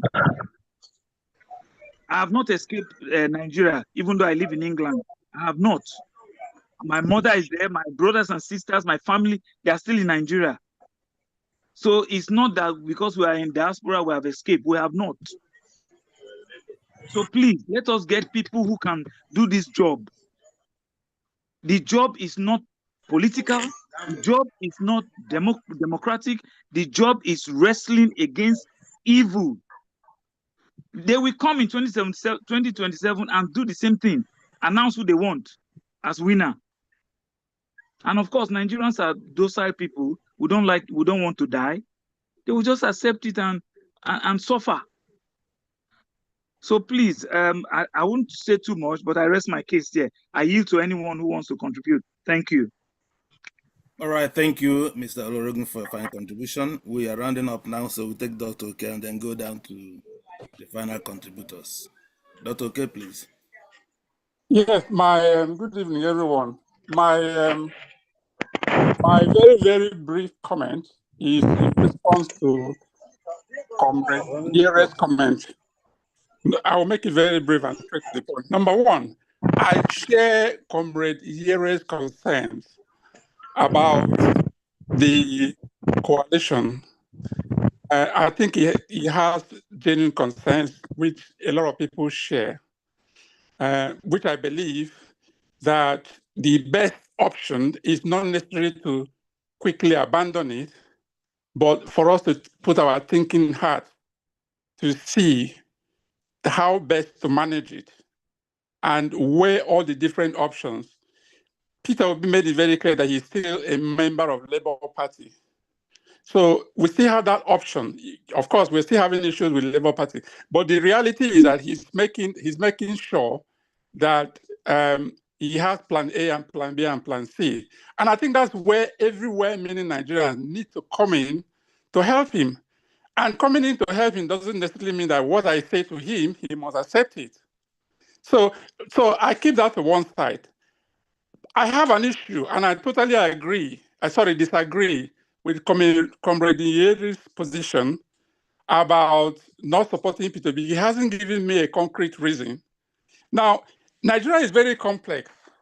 I have contested House of Rep elections in 2019 and 2022, so I know what it means to contest election in Nigeria.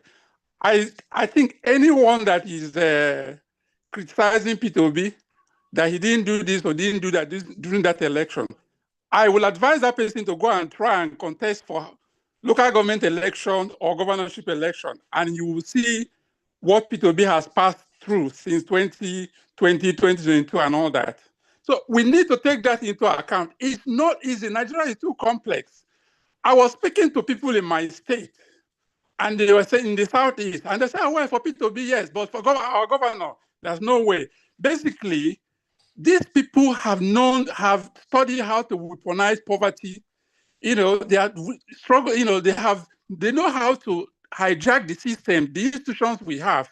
These are criminals, cult members. They are being given contracts now and getting them ready for 2027 election.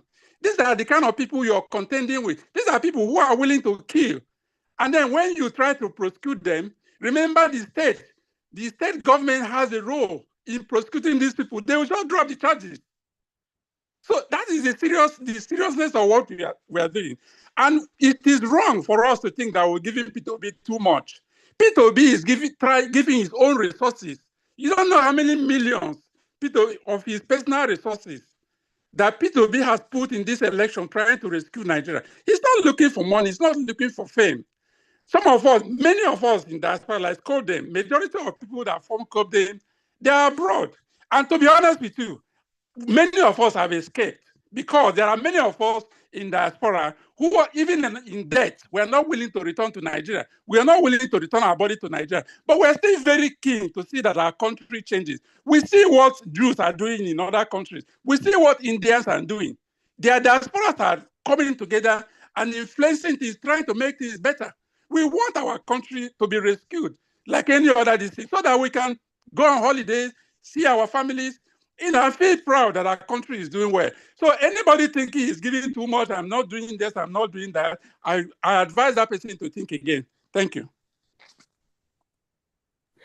May I intervene? Can I have the floor? Emeka, yeah, please. Yeah, go ahead. Next, please. Okay, yes, I want to really, very, very briefly to appreciate Comrade Yere for those insights he has put. I believe that from what I have experienced about COPDEM, I believe that we have that fear also. And that's why I believe that our group, we are insisting that Peter Obi has to be the president. And we're putting all machinery on ground to see that it has to be him or we are pulling out of the coalition. One of the things I want to mention is that, for you to win an election, you don't need only good people to win an election. You need democracy is both for the bad, the good, and for the ugly. And if the bad and the ugly doesn't vote for you, the good might never win. So the key thing that is there is that for us to have structure on ground to ensure that obedience remains intact. And what we are pushing for, we stand our ground for it. And see that Peter Obi is also with us.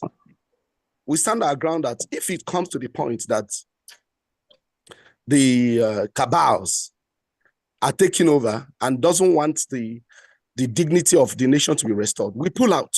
So like was mentioned, that the core thing that is there is that Peter Obi himself also is very sensitive of this. And I believe that even from his body language, even from what he has said, even from what we are saying, it's quite obvious that we are not giving in, that we're just submitting just to a coalition that is just going to be to support Atiku or any other person to become the president. The coalition is actually because we need people. Buhari people, we need them. Even Tinubu people, let me tell you that many obedients are in government. Many obedients are with Buhari, even during the election that happened. Several of them are with them. So the core thing that is there is that we retain our integrity, retain our movements, and stand our ground. And as we are progressing, if we find out that the cabals, that they have the jackals, that they've made up their mind to hijack the coalition, we go to plan B. I would begin to talk about the plan B because the plan B should be very, very obvious to us now. We should be able to sit on the table and map out our strategy. That plan B, are we sure of it? That plan C, are we sure of it? So what is community is saying is not a very bad thing that he's saying. He's actually going to strengthen our resolve that we're pushing for the right thing, and then we should see that we sharpen our strategies so that we can be sure that if anything comes up, we're not caught unawares. And then just to mention to him also, like the last one that spoke mentioned, Nigeria is actually a complex society. Some of the things that somebody might not be able to tell you everything, you should know that somebody that is wearing the shoe knows where it's paining. Sometimes it's difficult for you to do what you want to do because you're trying to see that you get things worked out. But the core thing that is there is that we want good governance, which Obi speaks for. We want a progressive Nigeria, which Obi speaks for. So we should be able to stand our ground and keep pushing. And then if the coalition is not working as we hope that it's going to work, we fall back to plan B. Thank you very much. That's my contribution to this course. Thank you very much. Yes. Can I comment, Daniel? All right. Thank you. Yeah, Femi, please. So, Dr. OK keeps remitting money, but he says he doesn't want his body remitted. All jokes aside, giving up is not an option. And the fact that Dr. Nye recognizes how formidable COPDEM is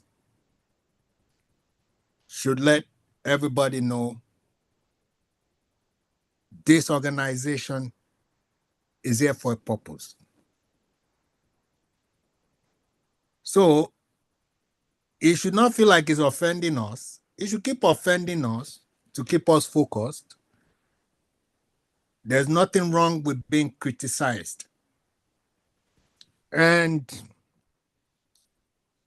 with all the facts that he laid down about personalities, when we keep talking about COPDEM, nobody has said this is the personality of COPDEM. There's no names being called. We're calling the organization. And this organization, just like he said, will decide what the coalition becomes, not those names he's calling. Those names did not form or bring about ADC, as I'm sure he also knows. COPDEM is greater and will stay greater than any political party. And like he also said and noted, if he can now proclaim a platform that's visible to save that country, he knows what COPDEM is capable of doing. And fortunately, I won't say unfortunately, what happened today might be the necessary ignition to reopen and wake Nigerians up again. So it's not prayer, it's deeds, the works that we are doing, that the organization has done. And when people stay transparent and let people that have the merits, that have showed the merits of leadership, lead, that's what will save this country. It's been a great show, and I pray this is the beginning and we stay on this course till 2027 and beyond. Thank you very much. God bless.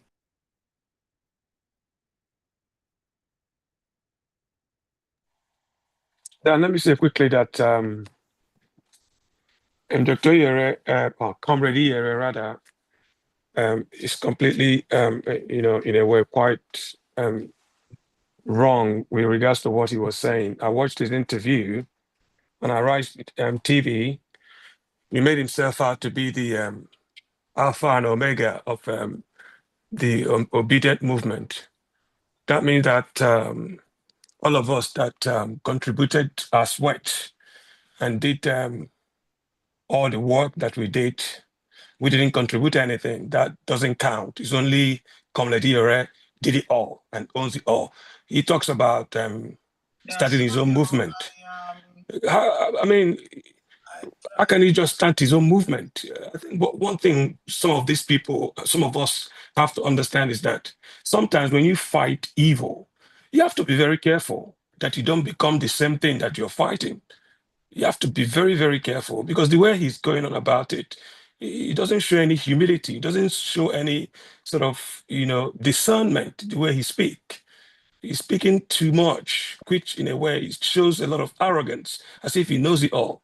He should calm down a bit. Even if he wants to criticize, there's a way to criticize people.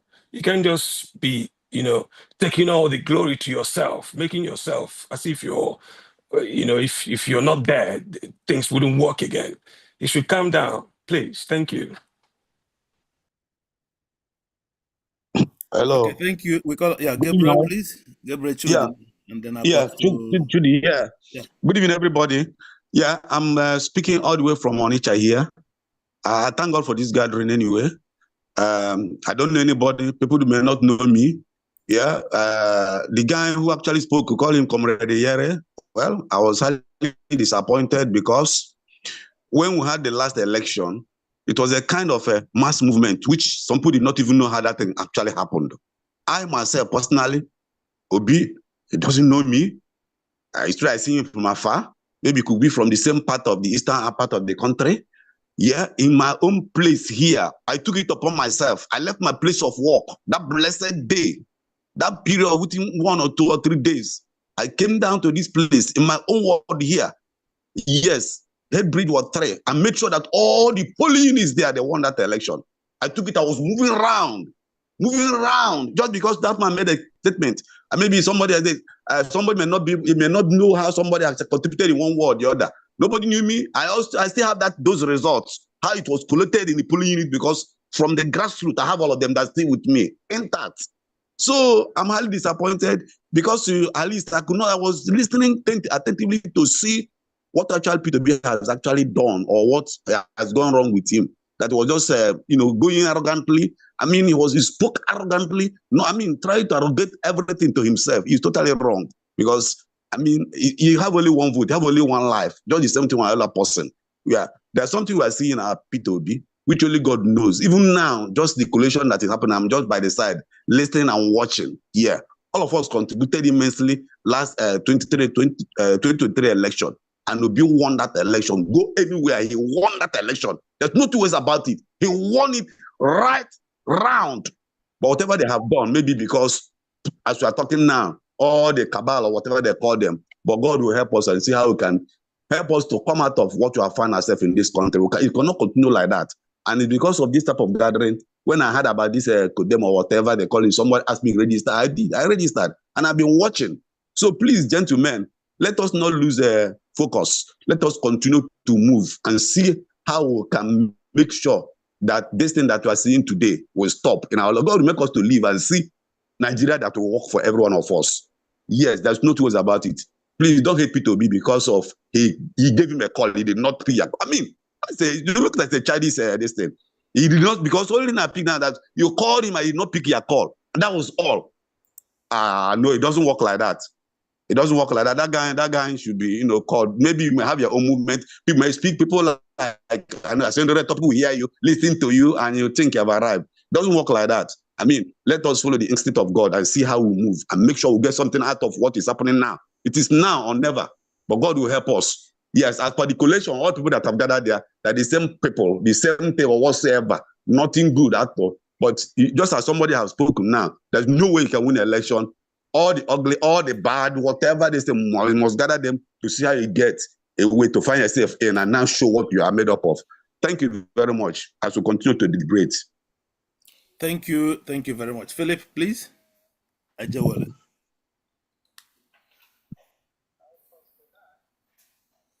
Please, can I have the floor?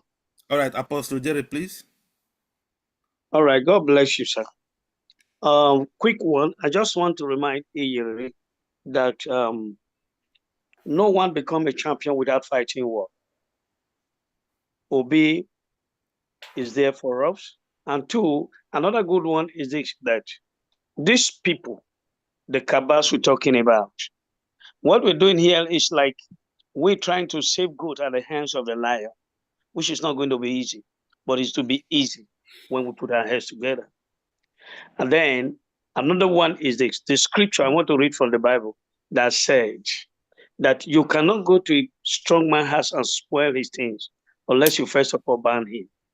These cabals we are talking about, we need to bound them, like what the last spokesman, the manager just spoke now said. Obi won that election. The way we lost it was that we could not protect the result because of this cabals, the toggery and whatever they brought forward.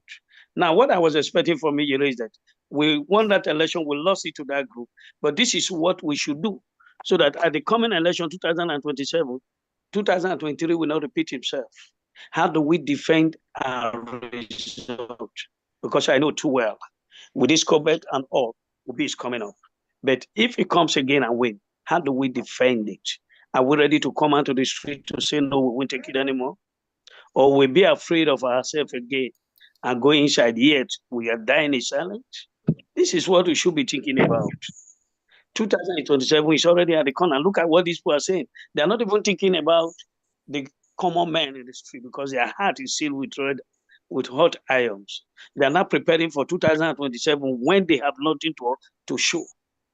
All is an error. So please, we should put every word behind. I'm afraid what they call Comrade Iyeri is also afraid that this coalition group may not favor him. And that is why he's coming out this way. But I want you to stay strong. Let it come out. Have a rethink. Come and meet us. Bring his group us. Let us work together for a change. Thank you, sir.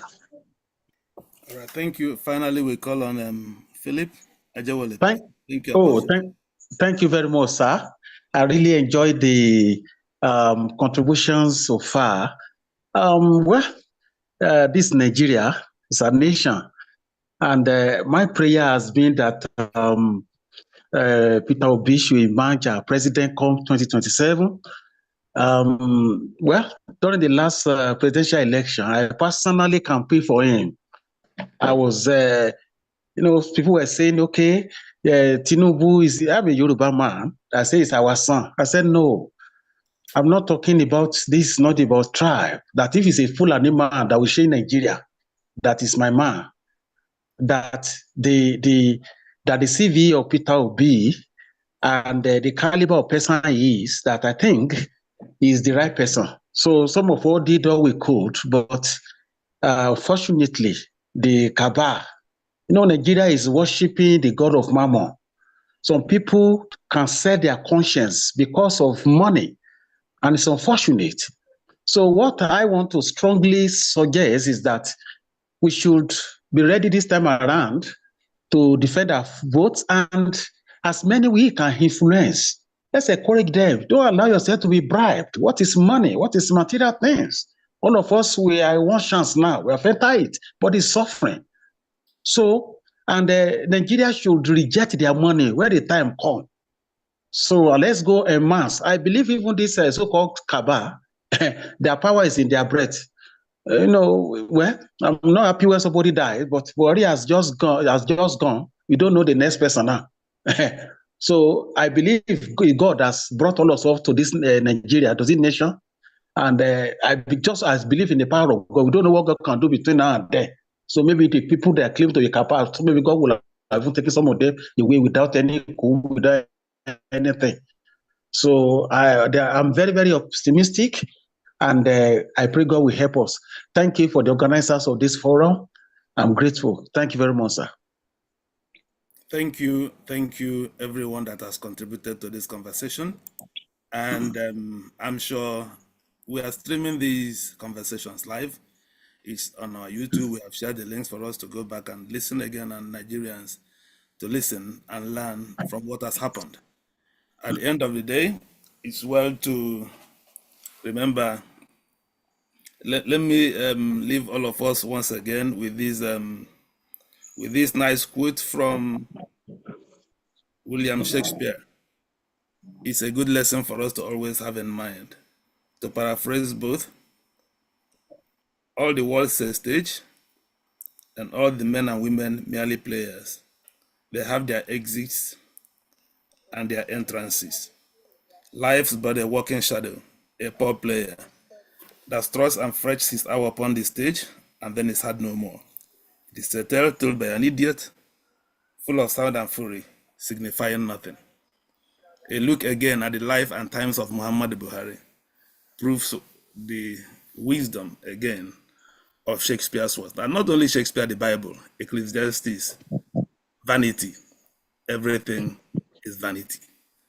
On this note, I thank all of you for being here and have a very good evening. Thank you. Thank you. Thank you. Thank you. Thank you so much, everybody.